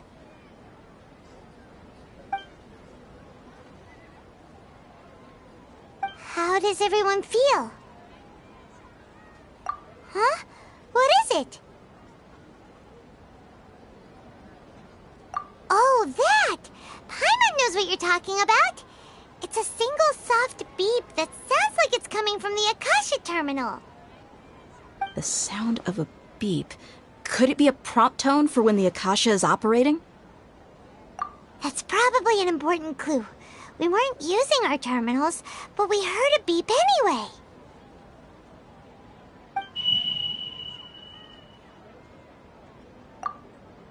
Traveler, did you hear that? I heard it too. Our ears aren't messing with us. There was definitely a beep, but it sounded like it was coming from inside my head. We took off our Akasha terminals.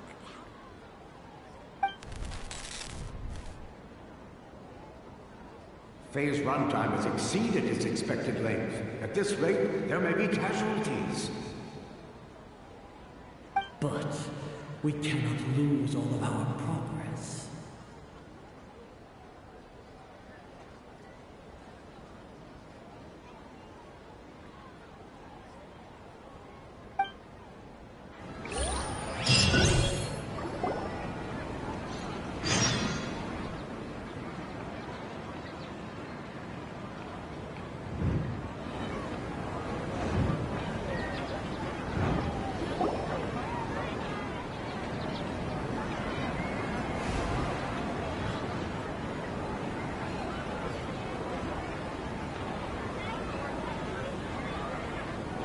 Paimon remembers everything! Good. You adapted quickly this time. We definitely took off our Akasha terminals last night, but we still heard that beep. Why is that? But now we can at least confirm one thing. The Akasha definitely has something to do with whatever's trapping us in this cycle. Oh, Paimon doesn't get it. Why would the Akasha go this far if all it wants is everybody's wisdom? It's extremely difficult for lab rats in an experiment to understand why they're being treated the way they are. If we're lab rats, then what are you? Nihida, you've never told us anything about yourself. I guess I'm the moon. The moon? Wasn't that the result of our divination? Anyway, knowing who I am won't help you get closer to the truth, so you should focus on other things.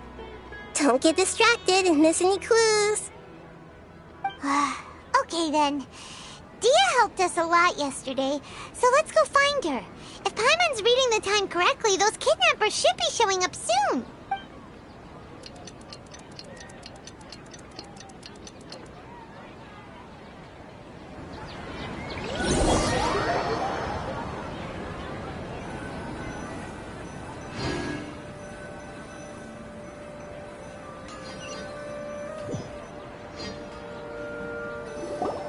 Ah, there you are. I've already taken care of those kidnappers. My lady, did you get hurt? What's wrong? Why are you both gawking at me like that? You didn't get hurt this time. Huh? What do you mean this time? Why are you so surprised that I managed to get out unscathed? Those kids were amateurs.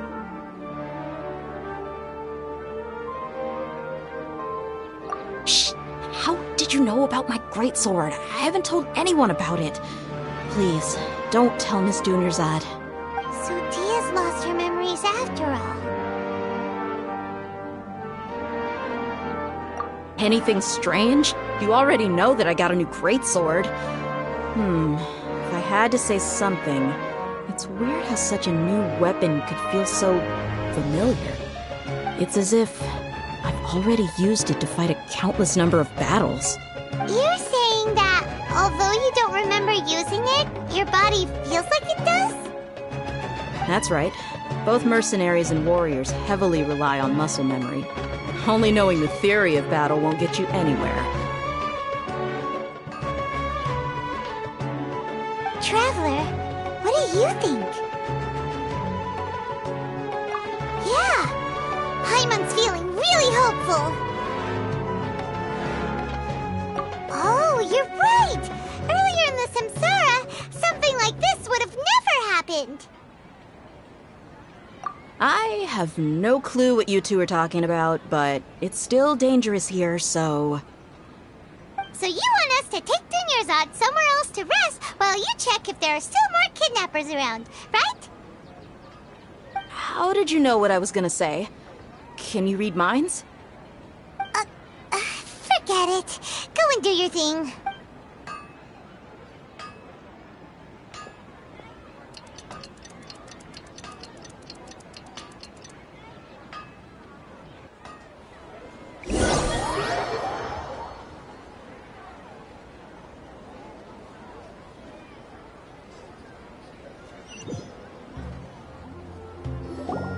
Whew. It's finally nighttime. Aside from Dia not getting injured, everything seems to have stayed the same. Listen, Nahida, we found out that Dia got out just fine today, even though she got injured every other time she fought the kidnappers. Do you think the Samsara has been broken? Have we saved Dunyarzad? Really? Good job on all that progress. Get some good sleep tonight. Hey, what kind of an answer is that? Tomorrow will come. Everyone assumes this is common knowledge, but the only way you can know that for sure is if you experience tomorrow. How many todays has it been? Is it possible that today will be followed by yesterday? Does tomorrow truly exist as anything beyond a made-up concept? It's even possible that this entire world is a lie, and the history of the whole world has just been one endless Sub-Zero's festival. Okay, no more. Paimon's brain is already shut down. That's why it makes no sense to waste your energy thinking about things you will learn tomorrow. Get some good rest. You know, use the bathroom and flush your anxiety dookie away.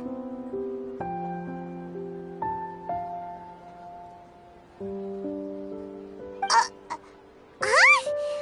Hold on, what did you just say? Did Paimon hear you correctly? Huh? People always say they feel a sense of relief after they take a duk-duk. That's why I suggested you could try that. Is that so strange? It's so strange and so against common sense that Paimon's at a loss for words. Yeah, even though it's happy and lively at the Sub-Zero's festival every day, it feels like it's been a long time since we've really gotten to relax. Let's go back to our room.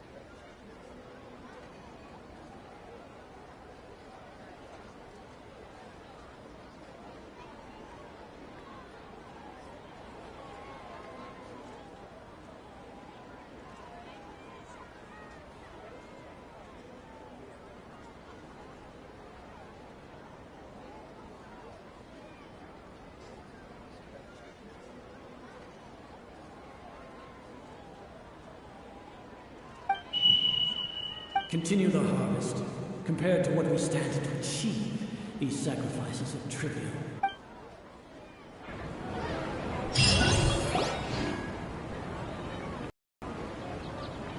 We're still in the same day! Nahida, you already knew last night that we didn't break out of the samsara? Why did you tell us? Would there have been a point? You would have spent the night with new worries, with tomorrow still out of reach. In that case, you might as well rest within that brief moment of hope. An opportunity like that doesn't come by often, and I thought it might help you clear your minds. Paimon thought the Duke did that! Whatever. Guess you were looking out for us after all. Of course. In the time we've been together, you two have been everything to me. Paimon's flattered and everything, but maybe you're taking things a little fast.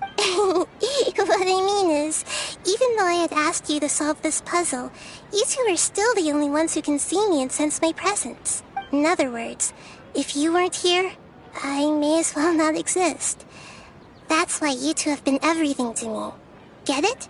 Nahida's talking about confusing stuff again. Anyway, that's enough chit-chat.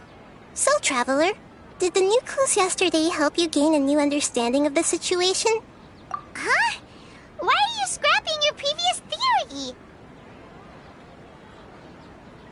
Oh, yeah! You're right! Gosh, how did we not notice that? In a simple time loop, people's physical conditions should also reset. So, what's your new hypothesis?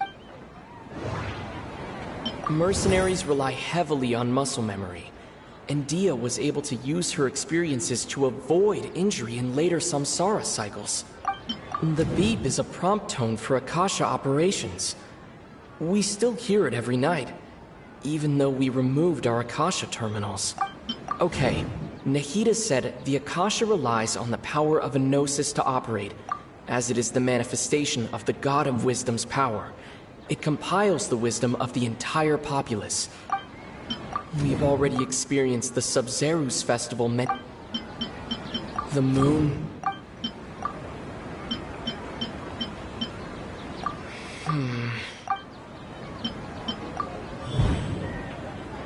If all our memories of a day are erased at the end of that day, then we would unwittingly relive the same day again and again. Oh! Then the beep we hear every night could just be indicating the deletion of our memories! That's why when we wake up, everyone thinks the Sub-Zero's festival hasn't happened yet! It's already the next day, but everyone still thinks it's the day before!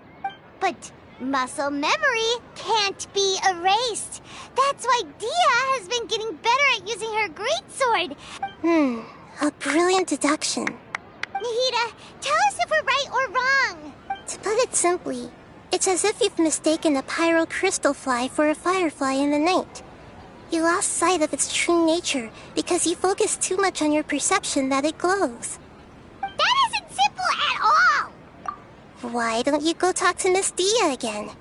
You might learn something new. Right! She did help us find our latest clue after all. Let's go!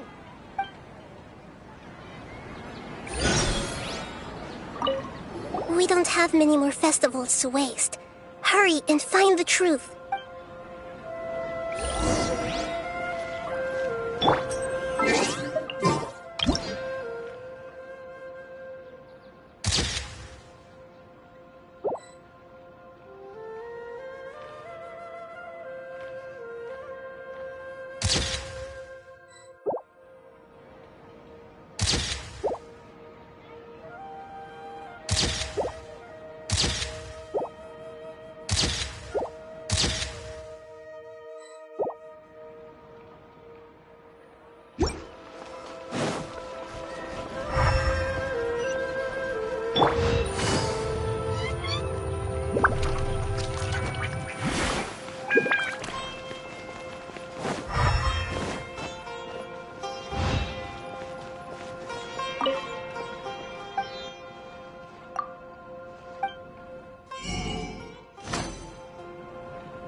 Take it easy.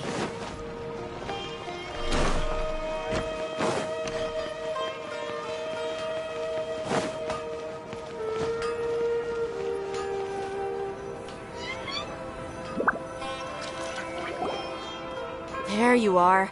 Really took me a while to find you. As expected, Dia also didn't get hurt today. Get hurt? Why would I? Don't underestimate me. Well, you're still getting used to your new greatsword. Huh. Truth be told, I also think it's pretty strange. It just suddenly felt so familiar in my hands and... wait a second! How did you know I got a new greatsword to begin with? I didn't tell anyone about it. Traveler, could you explain the situation to her today? Paimon's gotten a little sick of doing it. Oh, that works.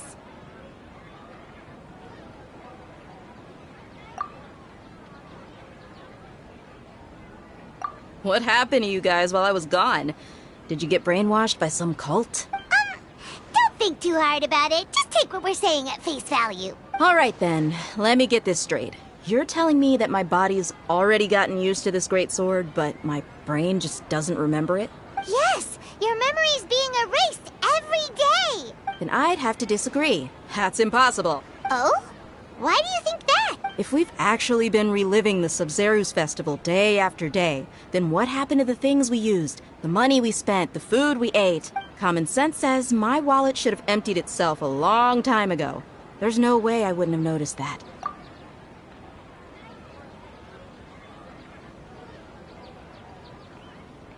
Right! They could use the Akasha to record what everyone did that day, and then use the city's resources to replenish everything! It's not very likely, but it's also not impossible. No, it is impossible. I've got proof. You have proof? Where?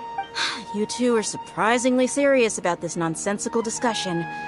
Fine, I'll play along for a little longer. Come with me, Miss Dunyarzad. Please come along as well. I still can't guarantee that this area is safe.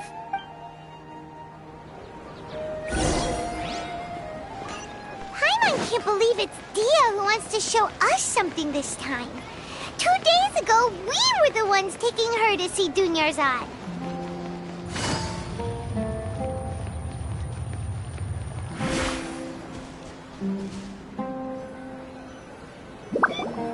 This is it. Huh? This is a wooden training dummy. What about it? See those marks on the dummy? Those are the result of several days' worth of practice. Let's say the sages didn't replace it every day. Shouldn't it be hacked to pieces by now? That's true, but what if they did? Then the sages would have had to reproduce every mark I left during previous training sessions. I'm a professional fighter. My martial school has always emphasized the importance of refined control. The force, angle, and entry point of each strike is calculated and deliberate. That's why I remember every mark on the dummy, as well as my state of mind as I made each strike. It's just as they say, each swordsman has their own unique style, and even the same swordsman can't make the same cut twice. It would be impossible to copy these marks. Is it really impossible? What if they used some fancy machine to carve every single mark? People often say that a camera's photo can never replace an artist's painting because the former has no spirit to it. The same thing applies here. At a mere glance, I can differentiate carved marks from the results of combat training. Whew, hope that cleared things up for you. Hey, is this that new brain-exercise game that's been super popular with the scholars lately? It's surprisingly fun. Anyway, it's getting late. I should escort Miss Dunyarzad to Nilu's stage. See you later. Well, back to square one. Is our memory deletion theory also wrong?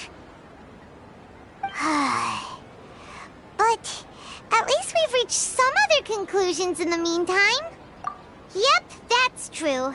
So, can we think of any new ideas right now? Strange? Paimon feels like everything's been strange lately. Huh? Leaving the city? You're right!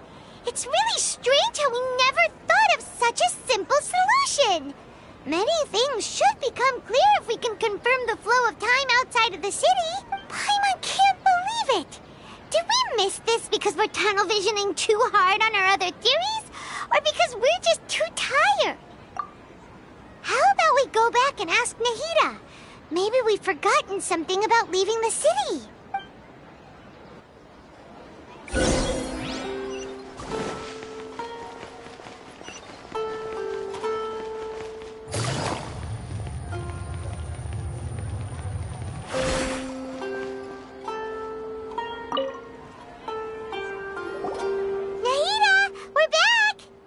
Early today. Did you find something new? Sort of. We're mostly sure now that we're not in a time loop. And we also aren't in the real world. But at the same time, we have a new question. Leaving the city. As far as I remember, you've mentioned your plans to do that twice before. We did? But we don't remember anything. What happened after we talked about those plans? What did we say when we got back? Let me think. I don't think you ever actually told me what the outcome was. Oh, it's probably more accurate to say that both times you never came back the whole night. But you two sometimes stay out the entire night anyway, so at the time, I didn't think too much about it. It is true that sometimes we lose track of time during our investigations. Before we know it, it'll already be the next day. But still, neither of us remember anything about leaving town. Really? That's kinda strange. In theory, I should have already awakened all your memories. Yep. Something here's definitely fishy. Let's get to the bottom of this tomorrow.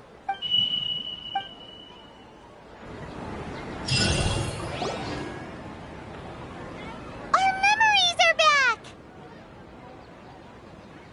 About that... Well, where should Paimon begin? Traveler, aside from your memories that were just restored, I have another message for you. Listen to it and you'll understand. Can't go back. There are countless spaces here. Our Sabzeruz festival in Sumeru City is just one of them. Traveler, you should be missing 2 days worth of memories. Paimon will fill you in. It's time to carry out our plan from yesterday. Okay, let's go!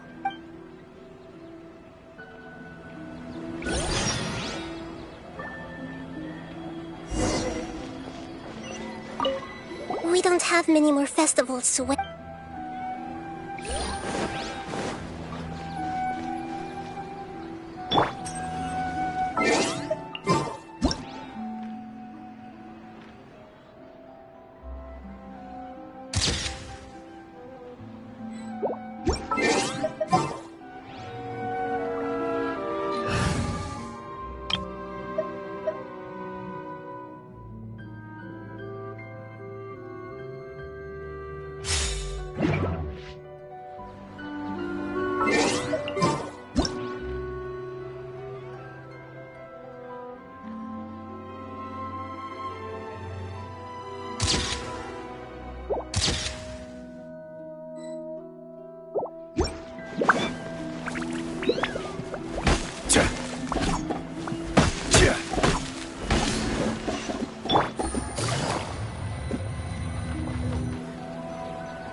Why can't we leave the city?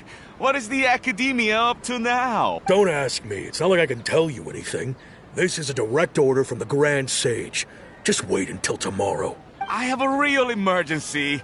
My goods have already arrived at Port Ormos. If I don't hurry, they'll be stolen. That's your problem. Make sure you make a request in advance next time. But it's not like you can just predict business matters in advance.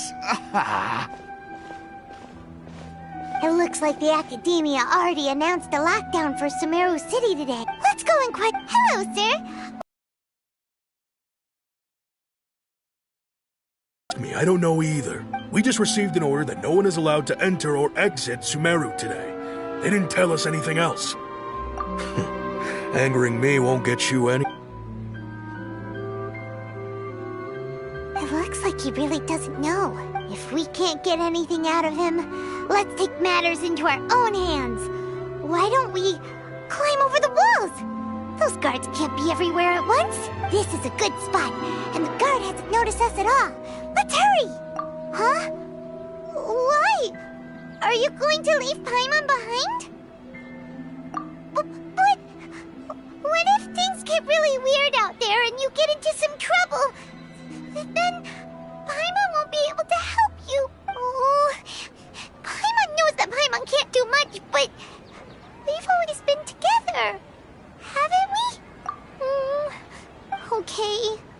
Paimon will wait for you. Promise Paimon that you'll come back as soon as possible. Just a quick look. And please, be careful.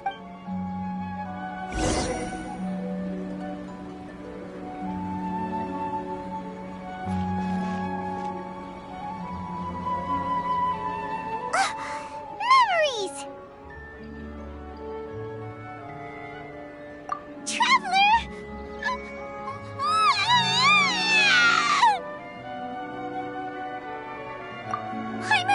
Paimon would never see you again! You just disappeared! Paimon waited for you for hours and hours at the city wall and you never came back! You promised Paimon that you were only taking a quick look! Paimon, calm down. He's here now. I don't think he understood what you were saying. Paimon doesn't care! Paimon wanted to go look for you, but you also said that Paimon should stay! Paimon was so worried and so scared the entire day!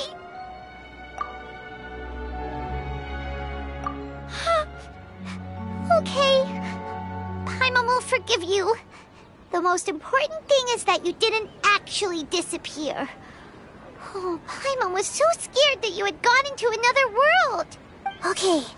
Paimon, can you tell us your perspective of what really happened yesterday? I see.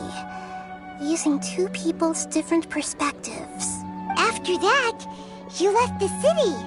Paimon kept her eyes on you the whole time, but then you disappeared in an instant. No way! Paimon was watching you with the fullest attention. What's your perspective, Traveler? You sure you don't have any memory of this? I guess that explains everything. You also lost your memories the last 2 times you tried to leave the city.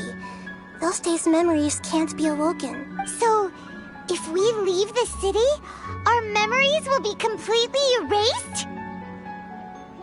It really sounds like something big outside of the city is being hidden on purpose. But this way, we'll also never discover what's outside.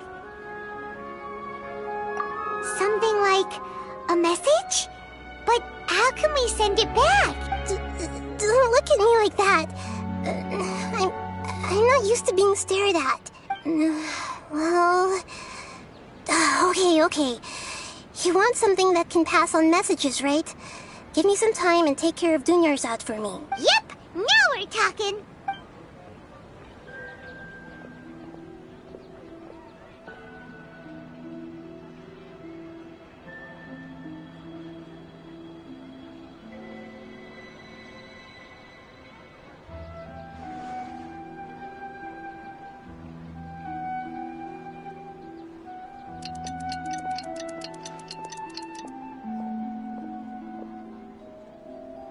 I'm done.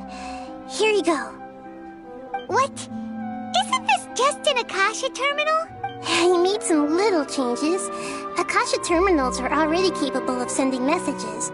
I just tweaked it so that it could connect to any node. To make something like this? Nahida, you really know the Akasha like the back of your hand. Anyway, we can use this now to record a message, right? Yep. I'll help you save the messages. It should be pretty easy to use. I just can't guarantee the user's status and signal coverage when they're outside the city. We'll never know until we try. At least we're taking the initiative now. Let's go then. Let's expose those sages. All right. Paimon isn't as worried about being separated since it happened once yesterday. But Paimon still isn't happy about it. Okay, see you tomorrow, Traveler. That covers everything that's happened so far. Yes, Although the signal was choppy and had some interference, we still managed to receive 2 messages from you when you were outside. Okay, now that you understand what's going on, let's hear the messages together.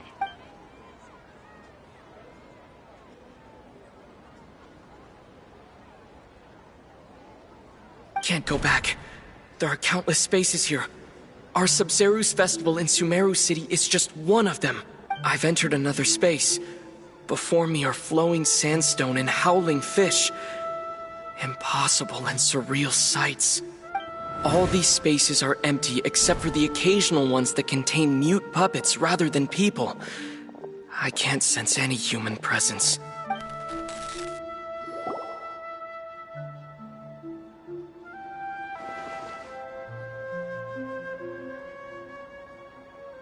That's one heck of an info dump.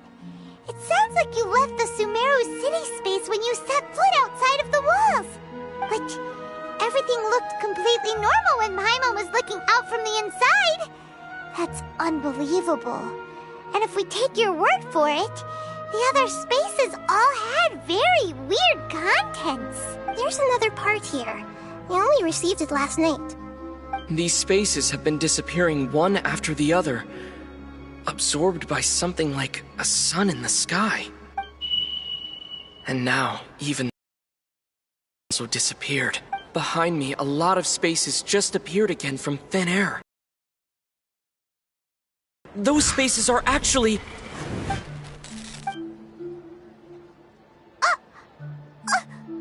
Why did the message end right there? What did the traveler want to say? What are those spaces? Probably because yesterday just happened to end at that moment. Oh, right. Paimon did hear a beep from the Akasha. Did it come from here or from the message? The message. It should have come from the Traveler's Akasha terminal. After the beep, Traveler said even the final spaces also disappeared. Traveler, what do you think that final space could have been?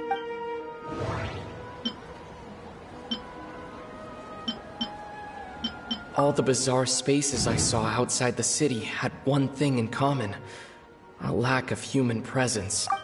Was that space actually the real world? But wouldn't a real space just randomly disappearing like that be catastrophic? My impression is that each day in this samsara only ends at the sound of that beep from the Akasha. Oh, so that's what it is! After the sound of the beep, the final space, the Sub-Zero's festival, also disappears. Later on, Traveler also mentioned a bunch of new spaces materializing behind them. Do lots of new spaces appear every day? Paimon's head is spinning. Just what are these spaces anyhow? Well, consider this.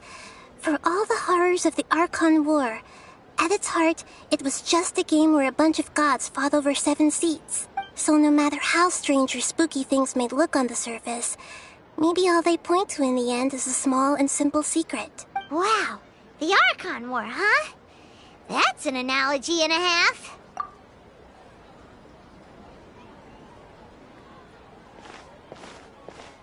Hey, where are you going?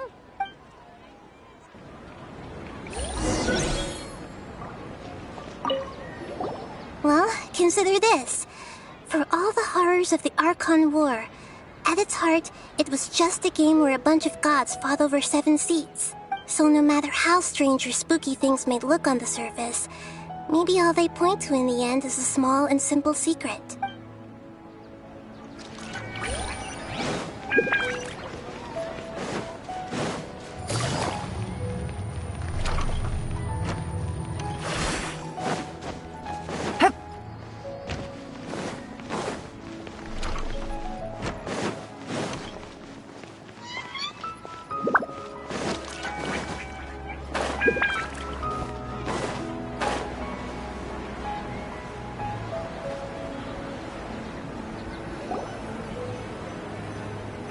Do you want some alone time to think? Alright then, Paimon won't disturb you.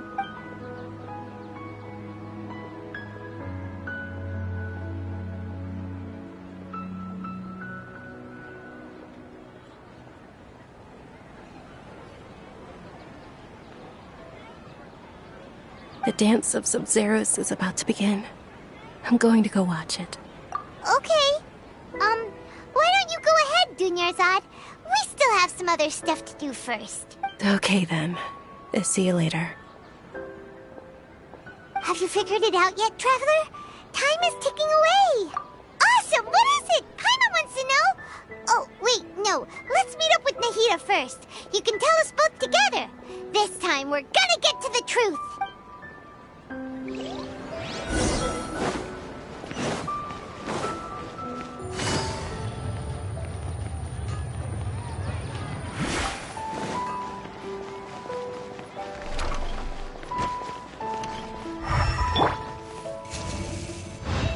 I summon thee!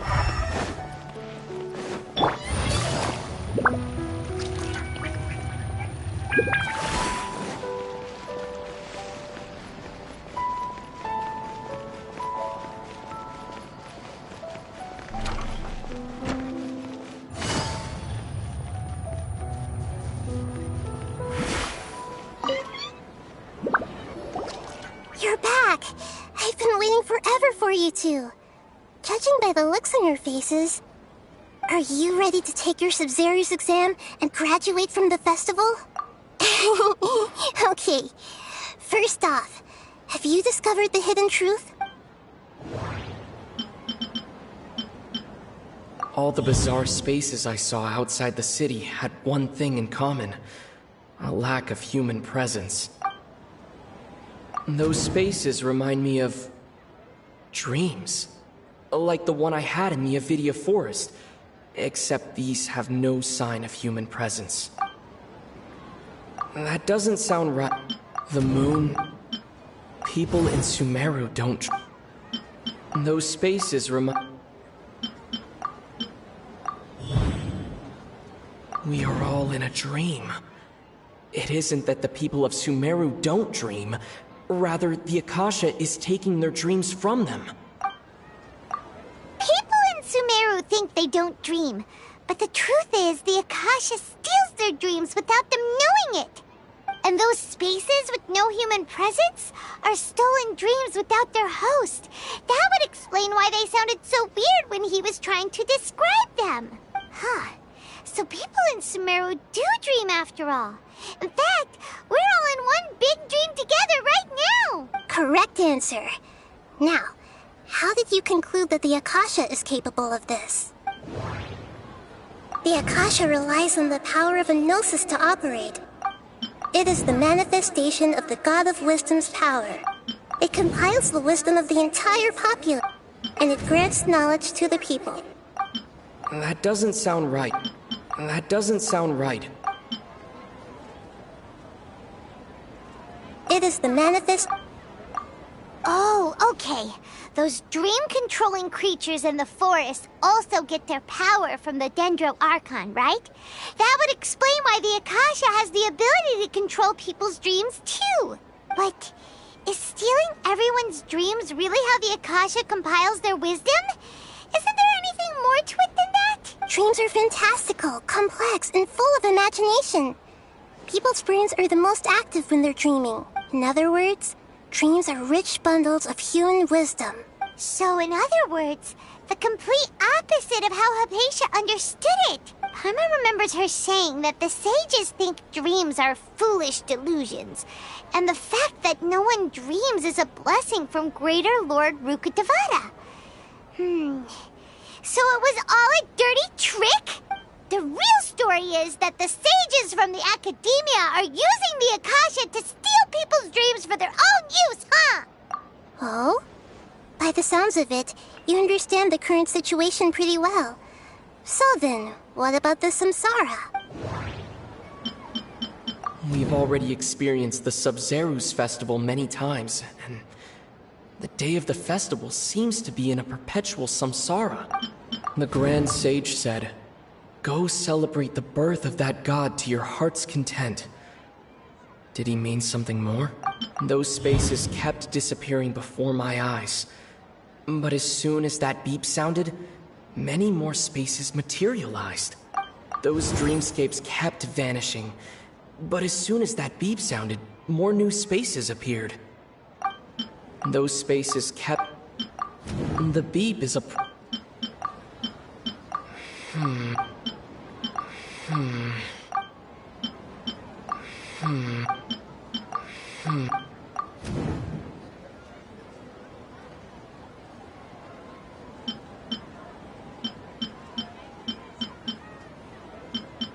Those dreamscapes kept vanishing. We've already experienced this. That doesn't sound... Correct. The Akasha is keeping each person's brain in a constant dream state, but also separating their consciousness from their own dream. Their disembodied consciousness is placed inside the collective dream of the Sumeru festival along with everyone else's, while their now vacant dreams are harvested by the Akasha. No one is any the wiser as another day passes in the dream, and so begins another samsara cycle. People wake up to yet another dream about the Sumeru festival.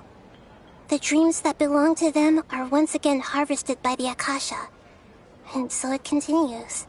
So, this is like a dream factory, and the Akasha is a dream harvesting machine. Did Paimon get that analogy right? Very good, Paimon. Using analogies well is an excellent habit to get into. Okay, so that beep we keep hearing is actually from our real-life Akasha terminals. Taking off our terminals in this dream doesn't do anything. All right, last question. Who am I? They say that alchemical divination is the Dendro Archon's divine revelation. So then, if Nahida has referred to herself as the moon... Now that I think about it...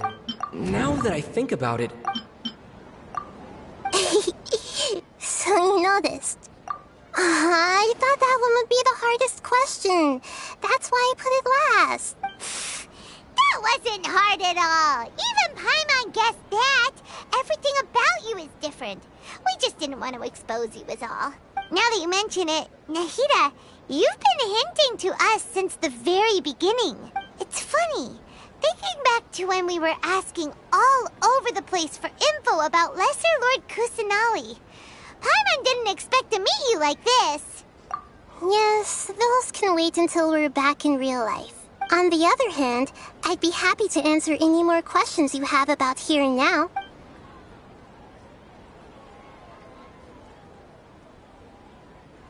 Firstly, this dream we're in is completely based on reality.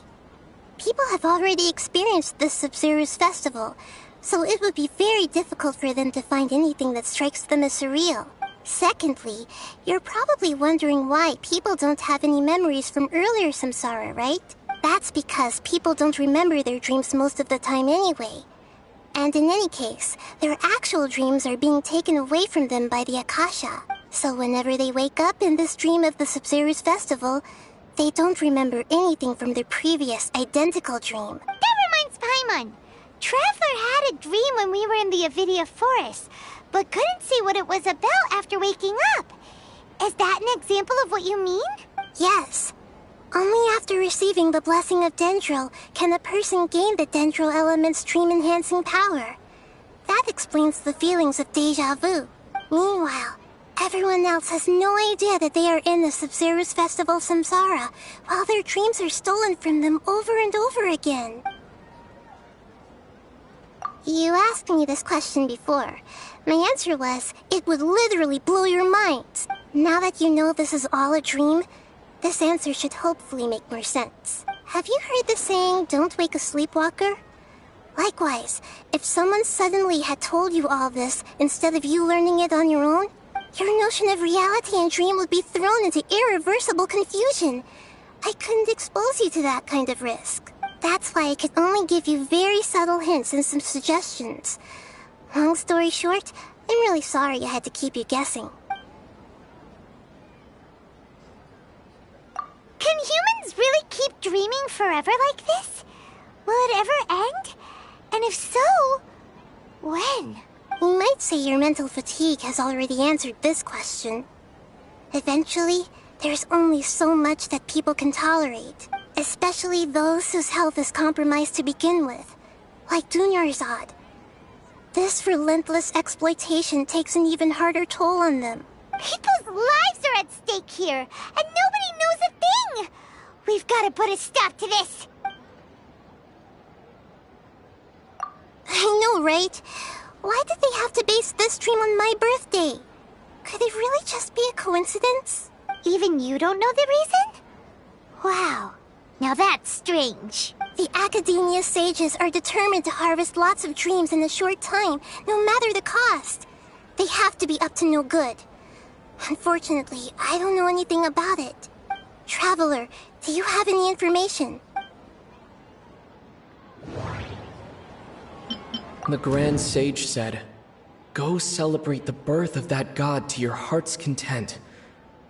Did he mean something more? Celebrate the birth of that god? Could it mean...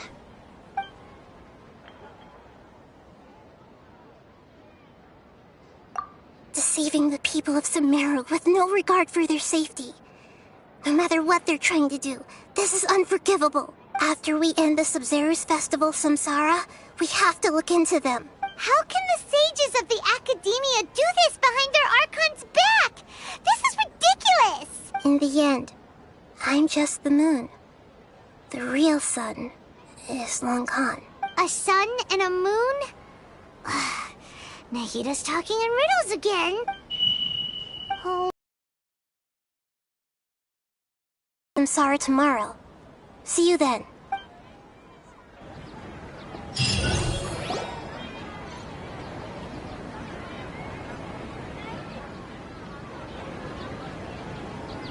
Good morning, Nahida. Wait. Now that Paimon remembers everything, should we instead say good morning, Lesser Lord Kusanali? Hey! What's wrong, Nahida? You don't look too good. I'm afraid that what you're thinking right now is correct. Did Dunyarzad already disappear? No way! Are we too late? The real Dunyarzad's consciousness has indeed disappeared. It can no longer endure the constant dream harvesting. Paimon can't believe it. Wait, so what about that other Dunyarzad? Just what is she? Is she also going to disappear? She's actually something like a puppet, but not completely. The real Dunyarzad's consciousness could no longer keep playing her role in this dream, so another Dunyarzad appeared to replace her in the dream. Just like the grass and the trees, that Dunyarzad is just a building block of the dream that helps to keep it going. But personality-wise, she's nothing like the real Dunyarzad. Puppets are stiff, and can't copy a living person's vitality. After all, they're just there as filler. You know, speaking of which, the old Dunyarzad might not have been too different from a puppet. Dunyarzad truly believed that she met you within her consciousness, and it was you who inspired her. So you do remember her after all. Yes. Back then, her family was overly protective of her. No one cared about her personality or thoughts. It was as if she only lived to stall her Elazar. I just gave her a little wisdom so she could look at life in a new way. So that she could be her own person. But even so, she's still... far from it. I'm still a long way off from being a real Archon. I couldn't even save her. If I were a competent Archon, I wouldn't have let my most faithful follower die at the Sabzeruz Festival with so many regrets. Please don't beat yourself up over it, Nahida. It's the sage's fault, and theirs alone. I'm not beating myself up. All I did was to rationally observe the distance between myself and a real Archon. Don't be like that, Nahida. Even real Archons are still allowed to be sad. To prevent more tragedies like this, we must end the Samsara as soon as possible. Great, but how do we do that?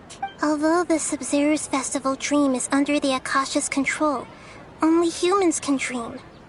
Even the Akasha is unable to create them. That means this dream belongs to a host who created it. Huh? So, How should we find that person?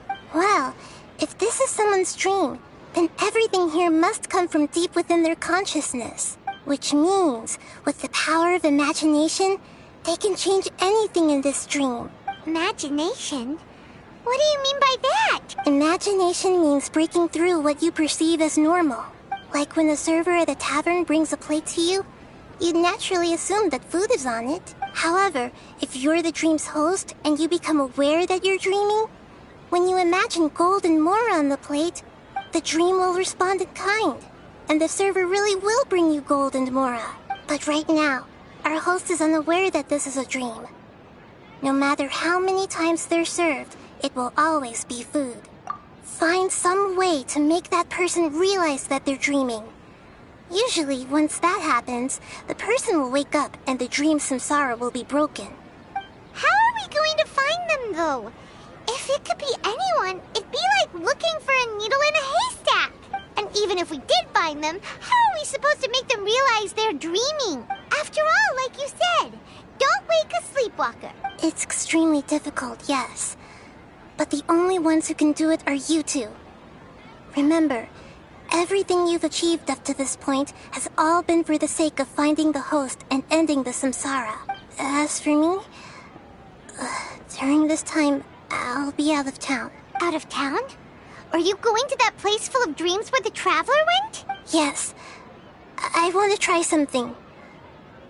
There must still be a small wisp of possibility. Hurry and go. Dreams are supposed to be fantastical, romantic, and full of pleasant surprises. Unnecessary things like this samsara need to end. Paimon's still a little upset that we've come this far only for Dunyarzad to...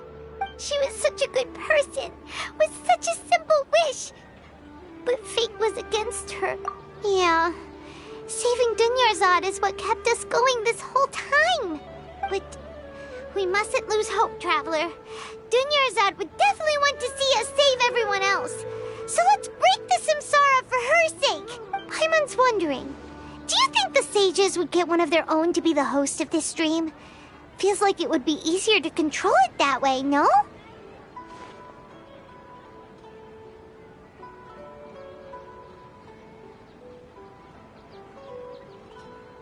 Huh. That's true. Plus, the sages probably weren't counting on there being other factors beyond their control, like Nahida and us. So, who do you think the host of the dream is? Oh, that would make sense. Ferris, the Knight of Flowers, is a symbol of the whole Sumeru's festival, right? Pretty core character. Let's go ask him some questions, shall we?